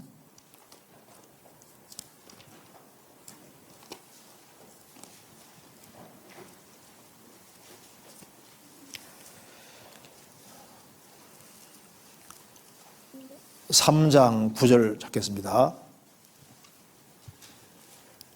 9절. 내 재물과 내 소산물의 처음 익은 열매로 여호와를 공경하라. 그리하면 내 창고 가득히 차고 내 접틀에 새 포도주 넘치리라. 이게 무슨 말이냐 하면은 이스라엘은 1년에 3차 반드시 예루살렘 올라가야 되잖아요. 1년에 3차 예루살렘 올라가야 되는데 그게 이제 6월절 무교절 기간에 올라가는데 그때가 바로 보리 추수기입니다. 보리 추수해가지고 한번 올라가고 그 다음에 오순절 때 또 한번 올라가거든요. 오순절 때는 밀 수확기예요. 밀 수확해서 올라간다고 말입니다. 그 다음에는 이제 추장절 되면 또 한번 올라가는데 그때는 과일, 포도라든가 뭐 올리브 이런 거 과일 추수기인데 과일을 추수해가지고 올라가는 거예요. 그러니까 1년에 3차 올라간 것이 언제냐 하면은 추수입니다. 농사 열심히 지어서 소득이 생겼을 때 그 소득 가운데 10분의 1을 가져가서 하나님께 바치는 것이 바로 3대 절기인 거예요. 그게 이제 농사 지어서 수확할 때가 3번. 그러니까 보리 농사 한번 지어가지고 올라가고 밀 농사 지어서 한번 올라가고 그 다음에 과일 농사 해가지고 가지고 올라간다고 말입니다. 그래서 이게 바로 그 말입니다. 내 재물과 내 수산물에 처음 익은 열매로 여호와를 공경하라. 그리하면 내 창고가 가득히 차고 내 접틀에 새 포도즙이 넘치리라. 그래서 이스라엘 민족이 1년에 3차 잘 올라갔어요. 잘 올라가다가 이제 말라기 시대 가면요. 이제 제대로 11조 생활을 하지 않는 겁니다.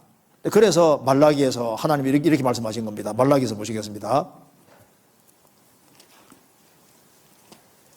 말라기서 3장 7절.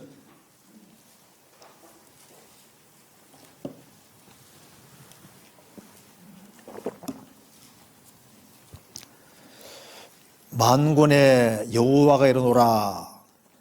너희 열조의 날로부터 너희가 나의 규례를 떠나 지키지 아니하였도다. 그런즉 내게로 돌아오라. 그리하면 나도 너희에게로 돌아가리라 하였더니 너희가 이러기를 우리가 어떻게 하여야 돌아가리까 하도다. 사람이 어찌 하나님의 것을 도유시를 하겠느냐. 그러나 너희는 나의 것을 도유시를 하고도 말하기를 우리가 어떻게 주의 것을 도유시를 하나이까 하도다. 이는 곧 11조와 헌물이니라. 어떻게 해야 주님께 돌아가겠습니까 하니까 주님께서 야 너희들이 내 것 도유시키려 했다. 우리가 언제 도유시를 했습니까? 11조와 헌물이니 이렇게 말씀했지 않습니까? 주님께 마땅히 돌릴 것을 안 들었을 때 그걸 도유시를 했다고 했지 않습니까? 그래서 10절에 만군의 여호와가 이르노라. 너희가 온전한 11조를 창고에 들여 나의 집에 양식이 있게 하고 그것으로 나를 시험하여 내가 하늘 문을 열고 너희에게 복을 쌓을 곳이 없도록 붙지 아니하나 보라. 온전한 11조가 뭡니까? 너희들 1년에 3차 농사 지으면은 보리 농사 지었으면은 보리를 주님께 10분의 1을 먼저 드리고 그리고 이제 밀농사 지었으면 밀 10분의 1을 드리고 과일 농사 10분을 드리고 그러니까 소득이 생기는 걸 정확히 주님께 드려야 된다 그 말이에요. 그래서 온전한 11조, 그 온전한 11조를 말하면 무슨 말입니까? 11조 생활을 철저하게 하는 것을 말하지 않습니까? 철저하게. 온전한 마음이 있는 사람이 온전한 11조를 하게 될 거 아니에요. 온전한 11조를 해보라 그 말입니다. 그러면 그걸 가지고 와서 나를 시험해보라고 성경에 시험해보라는 것은 여기에 11조밖에 없습니다. 그래서 여기 이제 말라기에도 11조가 나오고 그 다음에 예수님께서도 말씀하신 거 한번 보겠습니다. 성경 마태복음 23장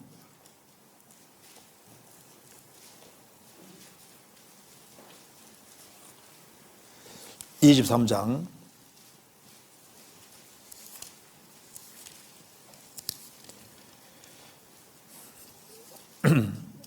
마태복음 23장 23절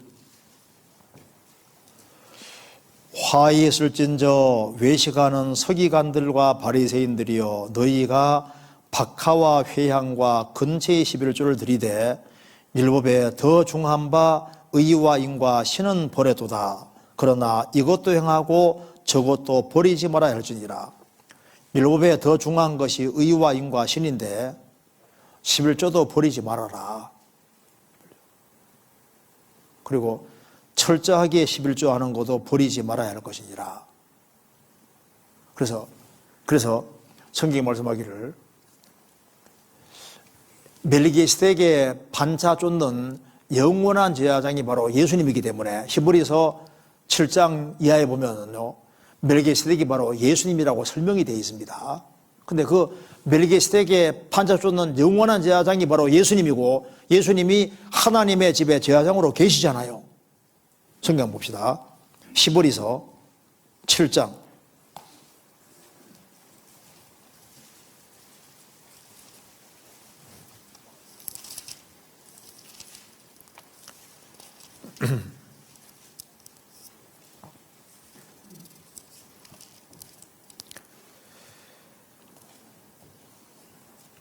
히브리서 7장 자 여기에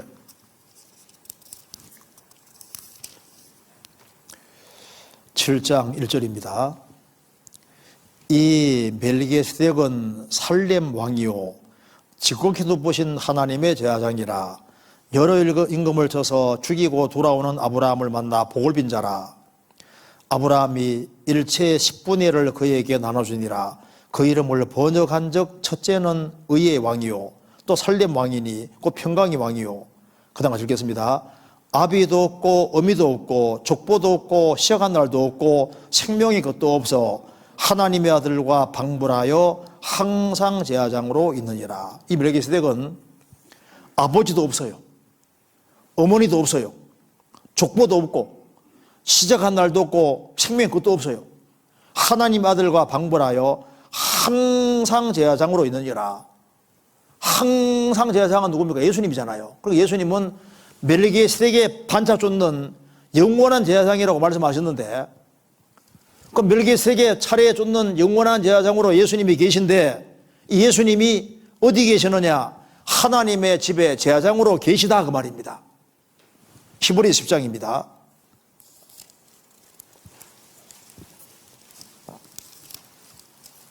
히브리서 10장 21절.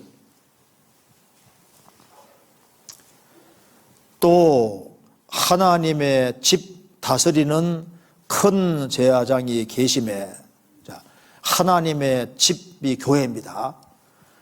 교회라는 하나님의 집 다스리는 큰 제사장이 계심에 어디 계십니까? 교회 안에 계시잖아요. 그럼 다시 봅시다. 여기 봐요. 믿음의 조상 아브라함이 10분의 1을 드렸는데, 이거 자발적으로 드렸습니다. 여기 율법시대 때는 이게 강제입니다. 강제.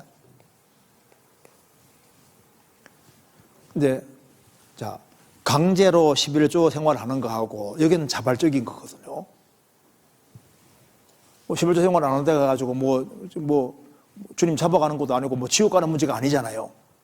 그런데 여기에는 하나님께로부터 상상할 수 없는 큰 은혜를 받고 그 은혜를 체험한 사람이 그 은혜와 사랑이 감사해서 11조를 드린 거다 그 말입니다.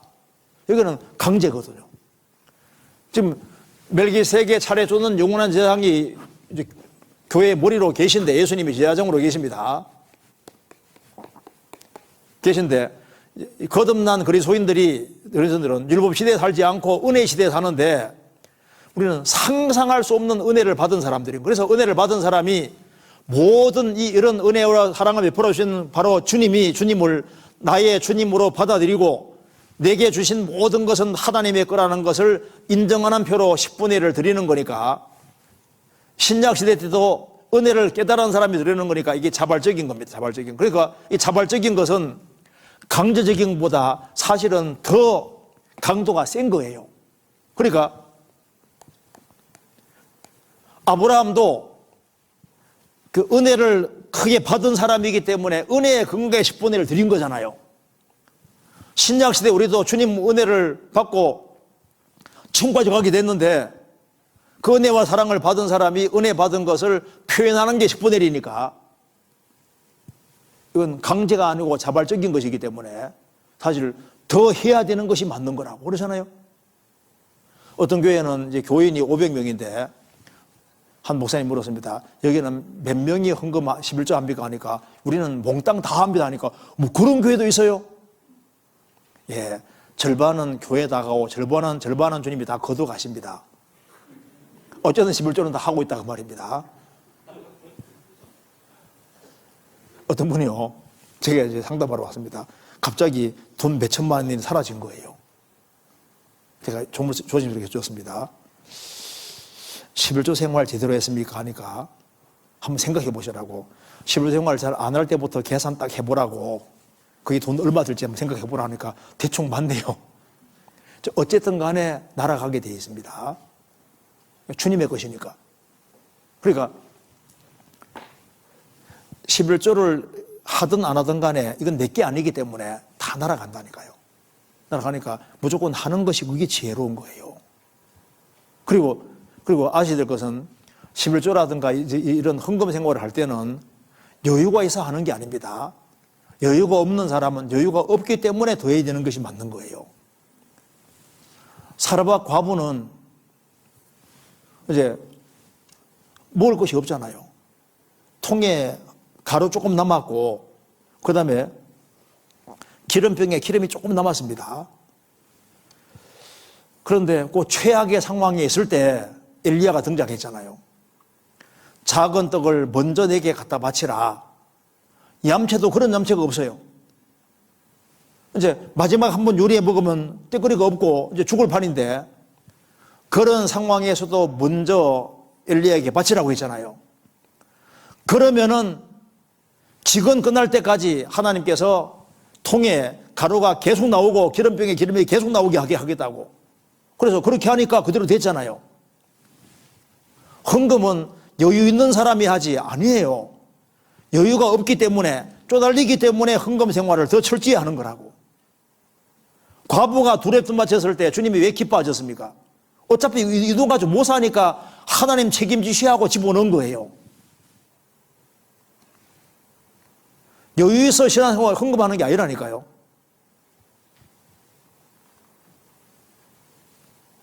하나님은 우리가 물질 생활을 바르게 하면 주님께서, 그게 바로 마음의 표현이기 때문에 주님께서 그걸 다 보시는 거예요. 주님 다 보고 계십니다. 사실 지금까지 저도 이제 목회를 하면서요, 제가 부사역자로 있을 때는 헌금에 대해서 별로 중요한지 몰랐거든요. 근데 이제 한 교회를 맡아가지고 생활하다 보니까 이 헌금에 대해서 얘기를 안 하는 것은 직무유기라는 걸 알게 되라니까요. 왜? 헌금 생활을 바르게 하는 거하고 신앙생활 잘하는 게 연결이 반드시 되어 있는 거예요. 그리고 돈 열심히 벌면서도 그걸 주님께 드리는 걸 못 배우는 사람은 신앙생활이 바르지 않다니까요. 먼저 물질을 정확히 드리는 걸 습관으로 길러야 됩니다. 그리고 주일날 교회 올 때도 있지 않습니까? 올 때도 조금씩이라도 헌금하는 걸 습관으로 기르는 것이 필요합니다. 그리고 자녀를 키우는 분들은 자녀에게 헌금 생활이 습관화될 수 있도록 항상 헌금을 하도록 습관화시키는 것이 필요해요. 이런 얘기 들어보셨죠? 어머니가 이제 아들에게, 아주 오랜 얘기입니다. 200원 주면서 100원은 너 가져다 먹고 100원은 헌금해야 된다. 네, 알았어요 하고 이제 애가 갑니다. 교회 학교 가는데 탁 넘어졌어요. 넘어졌는데 돈이 또르르 굴러서 하나가 탁 이제 그 도랑간에 빠진 거예요. 그렇게 걔가 하나님 도나 잘 가라 하고 이제 그 다음에 가져다 먹는 겁니다. 아니, 그걸 자기가 못 먹더라도 주님께 드리는 걸 먼저 배워야 되는 거라고. 주님께 열심히 드리는 것을 배우는 것이 필요합니다. 그리고 우리 시대는 열심히 벌어서 이제 11조 생활을 하고 그 다음에 돈을 최대한 잘 모아가지고 어디에 사용해야 되냐면은 그 선교하는데, 선교하고 복음 전해지는 곳에 물질을 잘 모아서 잘 투자하는 것이 필요한 거예요. 성경 누가복음 8장입니다.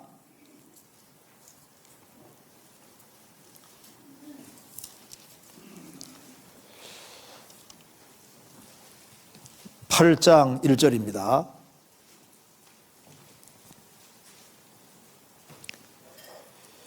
이후에 예수께서 각 성과 촌에 두루다니시며 하나님의 나라를 반포하시며 그 복음을 전하실새 12제자가 함께하였고, 또한 악기를 쫓아내심과 병고침을 받은 어떤 여자들 곧 7 귀신이 나간 자 막달레인이라 하는 마리아와 또 헤롯의 청지기 구사야의 요한나와 또 수산나와 다른 여러 여자가 함께하여 자기들의 소유로 저를 섬기더라.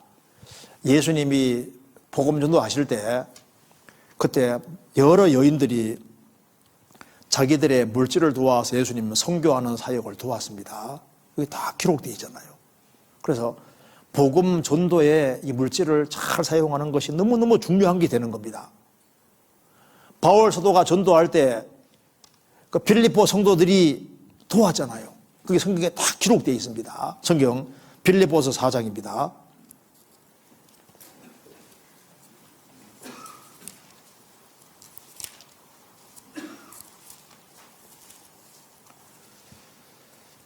(4장) 15절 14절입니다. 그러나 너희가 내 괴로움에 함께 참여하였으니 잘나해도다. 1번 밑에 교제라 그러죠. 물질을 복음 전도에 사용하는 것이 바로 교제하는 거예요. 빌립보 사람들아, 너희도 알거니와 복음의 시초에 내가 마케도냐를 떠날 때 주고받는 내 일에 참여한 교회가 너희 외에 아무것도 없었느니라. 데살로니가 있을 때에도 너희가 한 번, 두 번 나의 쓸 것을 보내었도다. 그리고 18절에 내게는 모든 것이 있고 더 풍부한지라. 에바보라 디도편에 너희의 준 것을 받음으로 내가 풍족하니 이는 받으실 만한 향기로운 제물이요 하나님을 기쁘시게 한 것이니라. 바울 사도가 복음 전도할 때, 복음 전도를 위해서 빌립보 성도들이 물질로 도왔을 때 그게 하나님이 아주 기쁘시게 받은 것이고 향기로운 제물이라고 말씀했잖아요. 또 예루살렘 교회가 어려울 때 이방 교회들이 물질을 모아서 예루살렘 교회를 도울 때 그 형제자매들을 돕기에 물질을 사용한 것이 성경에 다 기록이 되어 있잖아요. 우리는 물질을 벌어서 일단 내 경제적인 활동을 해결하고 자녀도 키워야 되고 그리고 난 다음에는요, 그리스도는 돈 쓸 데가 없는 거예요. 그리스도인이 돈을 어디 사용해야 되냐 하면은 11조 하는 데 사용하고 또 세계 선교하는 데도 사용을 하고 그리고 부모에게도 드리는 것을 반드시 배워야 됩니다. 부모님에게. 마가복음 7장입니다. 마가복음 7장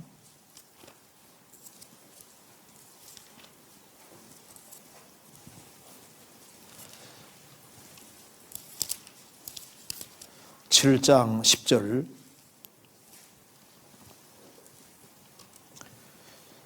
모세는 내 부모를 공경하라 하고 또 아비나 어미를 회방하는 자는 반대 죽으리라 하였거늘 너희는 가로되 사람이 아비에게나 어미에게 말하기를 내가 드려야 할 유익하게 할 것이 고르반 곧 하나님께 드림이 되었다고 하기만 하면 그만이라 하고 제 아비나 어미에게 다시 아무것도 하여 드리기를 허하지 아니하여 너희 전한 유전으로 하나님 말씀을 폐하며 또 이 같은 일을 많이 행하느니라 하시고. 자, 부모를 기쁘게 하고 부모에게 물질을 잘 사용하는 건 아까운 게 아닙니다. 그게 복 받는 길이거든요. 주님이 아주 기뻐하는 일에 속하는 겁니다. 그래서 마음으로 부모가 자식을 축복해 줄 수 있으면요, 그 정말 복 받는 사람이 되는 거예요. 우리 자식은 훌륭하다 이런 소리 들을 수 있다면 정말 그 자식이 복 받는 사람이 되는 거예요.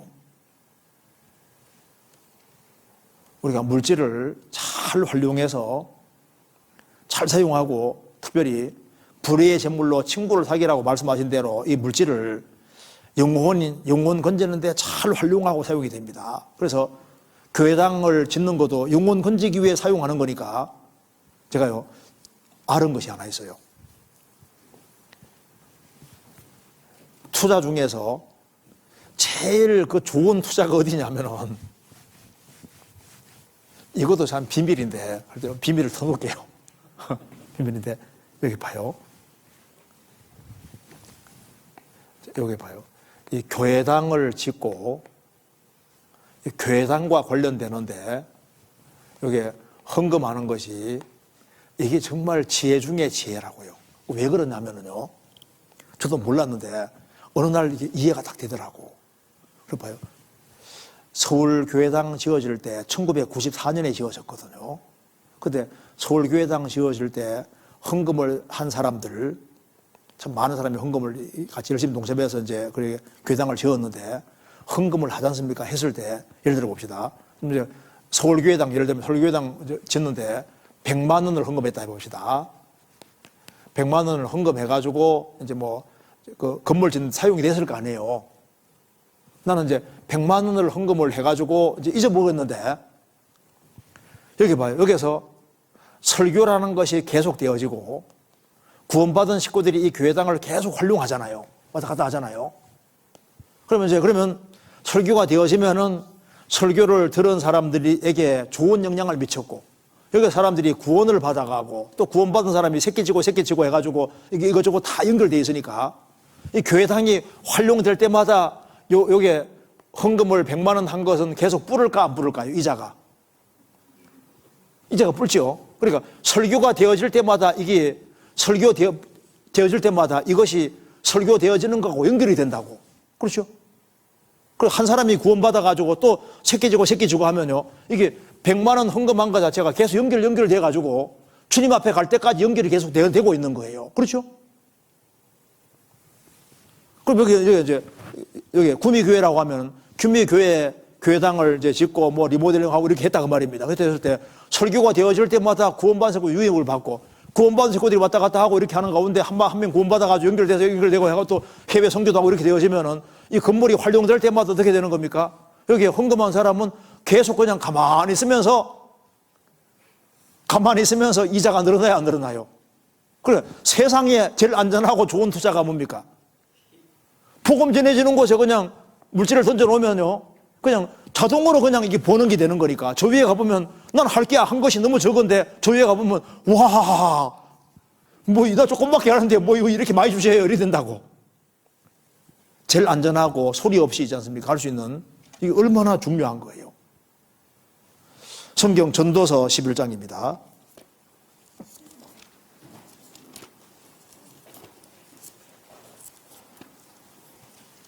전도서 11장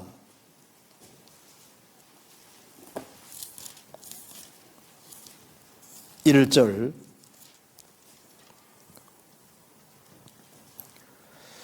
너는 내 식물을 물 위에 던지라. 여러 날 후에 도로 찾으리라. 7에게나 8에게 나눠줄지어다. 무슨 재앙이 땅에 말는지 내가 알지 못함이니라.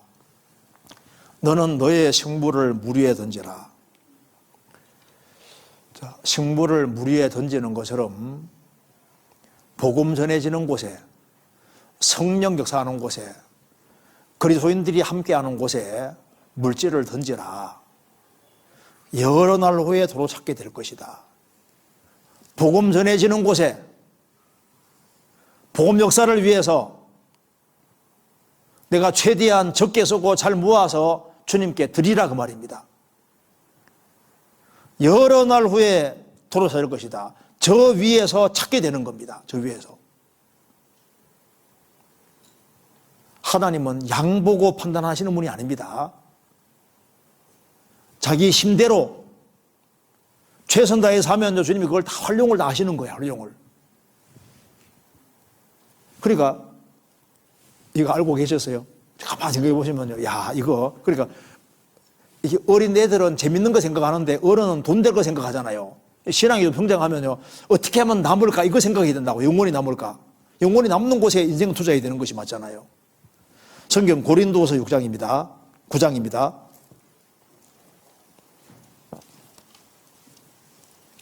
고린도후서 9장 6절입니다.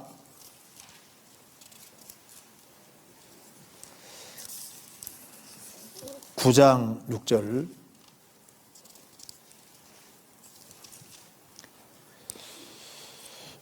이것이 곧 적게 심는 자에게는 적게 거두고 많이 심는 자는 많이 거둔단 말이로다. 각각 그 마음에 정한 대로 할 것이요 인색함으로나 억지로 하지 말지니 하나님은 즐겨 내는 자를 사랑하셨느니라. 여기서 억지로 내지 말라는 얘기는 여기 11조 말하는 게 아닙니다. 우리가 11조 생활은요, 억지로라도 해야 되는 게 지혜로운 거예요. 여기 억지로 내지 말라는 얘기는 뭐냐면, 예루살렘 교회가 어려운데, 예루살렘 교회 어렵기 때문에 돕기 위해서 헌금을 거뒀다고 말입니다. 예루살렘 교회가 어려운데 헌금해서 돕자고 하는데 나는 싫다 하는 사람이지 않습니까? 그 억지로 하지 말라고 말입니다. 이건 11조 지금 말하는 게 아닙니다. 그러면서 말하기를 하나님은 즐겨내는 자를 사랑하느니라. 하나님은 즐겨내는 자를 사랑하시느니라. 이게 참 중요한 말씀 나와 있습니다. 하나님은 즐겨내는 자를 사랑하느니라. 왜 하나님은 즐겨내는 사람을 사랑할까요? 돈 보고 사랑할까요? 아닙니다. 즐겨내는 사람을 왜 사랑할까요? 즐겨낸다는 말씀 속에는 많은 뜻이 들어있는 거예요. 구원받고 나면은 물질은 지극히 작은 것이 됐는데 그 물질을 즐겨내는 사람은 어떤 사람입니까? 왜 즐겨내는 사람을 사랑할까요? 주님을 사랑하는 사람이 즐겨낼 수 있는 거예요. 그렇지 않습니까? 주님을 사랑하지 않는 사람은 물질이 지극히 큰 것이 되기 때문에 즐겨낼 수가 없습니다. 즐겨낸다는 말씀 속에는 이 세상엔 돈이 왕인데 물질을 즐겨내는 사람은요, 주님을 사랑하는 사람이 즐겨낼 수 있는 거예요. 마리아가 옥합을 탁 깨뜨리는 것도 주님 사랑하니까 옥합을 탁 깨뜨리는 거지 않습니까? 그잖아요. 그리고 즐겨낸다는 것은 뭘 말하는 겁니까? 내 인생의 주인은 주님이고 돈이 아니다 그 말입니다. 하나님 우선주의가 들어있는 거예요. 즐겨내는 사람은 나는 내 주인은 주님이시고 나는 주님만이 내 주인이고 항상 나는 하나님 우선주의로 삽니다. 그걸 표현하는 것이 물질을 드리는 걸 통해 드러내잖아요. 즐겨내는 사람은 먼저 그 나라와 그를 구하는 사람만 드러냅니다. 주님 나라가 확정되는데 물질이 귀하게 사용되니까 즐겨내는 그 사람은 나는 먼저 그의 나라와 그 일을 구하는 사람이라고 표현하는 거잖아요. 누가 즐겨 밥을 사고 누가 물질을 즐겼을까요? 형제자매 사랑하는 마음이 있는 사람이 즐겨내는 거예요. 예루살렘 교회가 어려운데 거기다 헌금하는 사람은 예루살렘 교회를 사랑하는 마음이 있으니까 헌금하죠. 그리고 즐겨내는 사람은 자기가 구원받은 것에 대한 감격이 감사가 있는 사람인 거예요. 그런 감격 감사가 있는 사람이 큰 사람이 즐겨낼 수 있는 겁니다. 그러잖아요. 이기적이고 인색한 사람이 즐겨내겠습니까? 즐겨낸다는 말씀 속에는 영혼을 정말 사랑하는 마음, 이기적이지 않은 마음이 있는 걸 보시고 주님이 기뻐하시는 거예요. 즐겨낸다는 것은 움켜잡는 게 아니잖아요. 물질을 움켜잡지 않고 푸는 사람은요, 그게 주님을 사랑한다는 증거고, 나는 땅에 소망이 있는 사람은 붙잡고 안 놓습니다. 하늘에 소망이 있는 사람이 물질을 즐겨 놓을 수 있잖아요. 그래서 헌금 생활을 바르게 하면은 신앙이 크게 성장할 수 있습니다. 여기에 고린도서 9장 10절입니다. 9장 9절부터 보겠습니다. 기록한 바 저가 흩어 가난한 자들에게 주었으니 그의 의가 영원토록 있느니라 함과 같으니라. 심는 자에게 씨와 먹을 양식을 주시는 이가 너희 심을 것을 주사 풍성하게 하시고 너희 의의 열매를 더하게 하시리니. 제가 성경 배우면서 알은 것이 있습니다. 아, 물질이 뭐냐, 이게 씨구나, 이걸 알았어요. 씨입니다. 그러니까 봐요, 물질은 씨와 똑같은 것이, 그러니까 물질은 이게 씨기 때문에 봐요, 땅에다가 씨를 딱 심으면 일단 내 것이 나가는 게 되는 거잖아요. 그렇죠? 근데 땅은 신비한 것이 내 것이 나가는데 한참 시간 지나가면 이것이 씨가 어떻게 됩니까? 단으로 되돌아오잖아요. 주님 원하시는 곳에 이 물질이 씨처럼 이게 이제 물질이 나가는 건 씨를 뿌리는 건데, 이렇게 시간 지나가면요, 주님이 넘치게 이걸 바꿔주시는 거니까, 봐요, 헌금 생활을 잘하는 사람은 어떻게 되는지 보십시오. 주님이 더 넘치게 주시는 것이 이게 틀림없는 거라고. 씨니까. 그러니까 보릿고기가 있는 시절에는 자기가 덜 먹고 씨를 뿌리잖아요. 가을에 거두잖아요. 그러니까 이걸 알면은 헌금 생활을 하는 게 재밌다고. 왜냐하면 씨 심는 거니까. 씨를 여기저기 많이 심어 놓는 거니까 나중에 단으로 돼서 거둬지는 거예요. 그래서 9절에 말한 대로 저거 더 가난한 자에게 주었으니 그의 의가 영원토록 있느니라. 헌금 생활을 바르게 하면 이것이 영원히 남는 것이 됩니다. 그리고 헌금 생활을 바르게 하고 물질을 바르게 쓰는 사람은 자기뿐 아니라 자기 자식도 잘 되도록 주님 도와주세요. 성경 시편 37편입니다. 37편.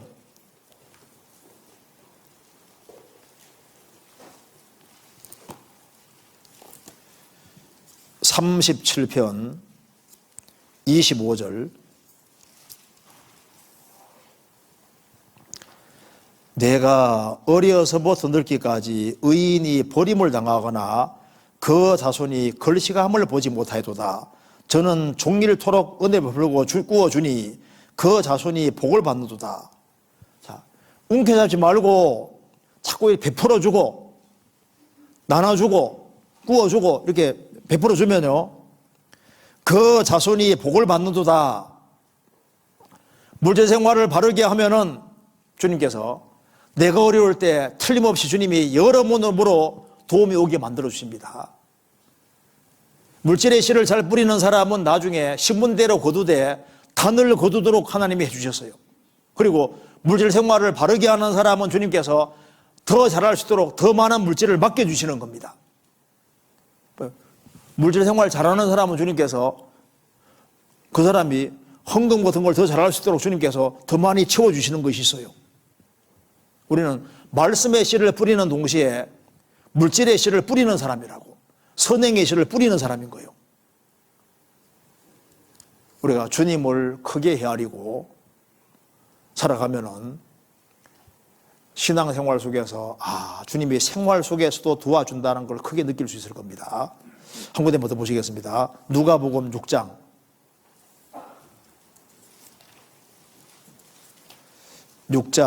38절.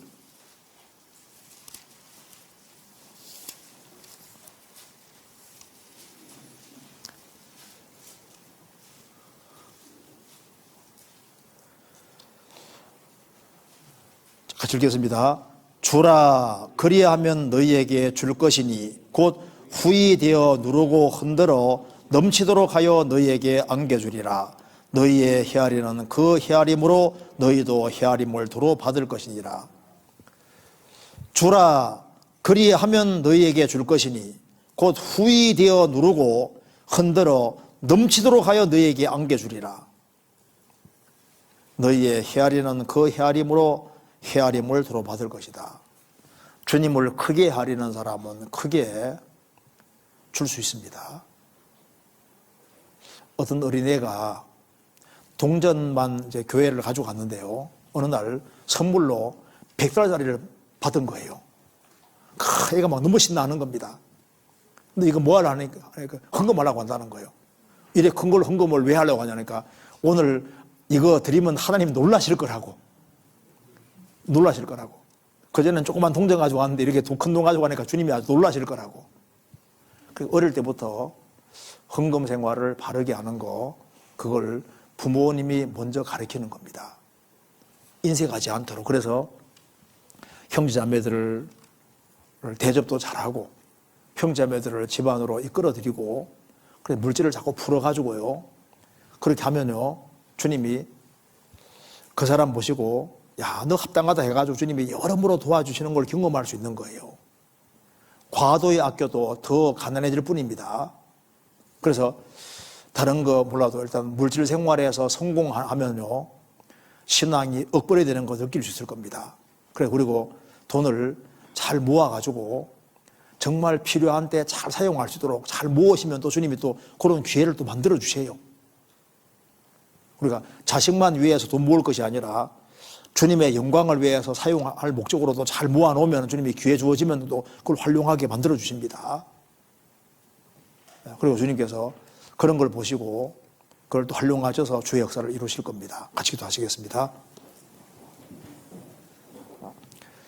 자비로우신 우리 아버지 하나님, 저희들을 주의 보배로운 피로 구원해 주시고 또 주의 크신 은혜와 사랑 가운데 살게 해주시는 것을 감사합니다.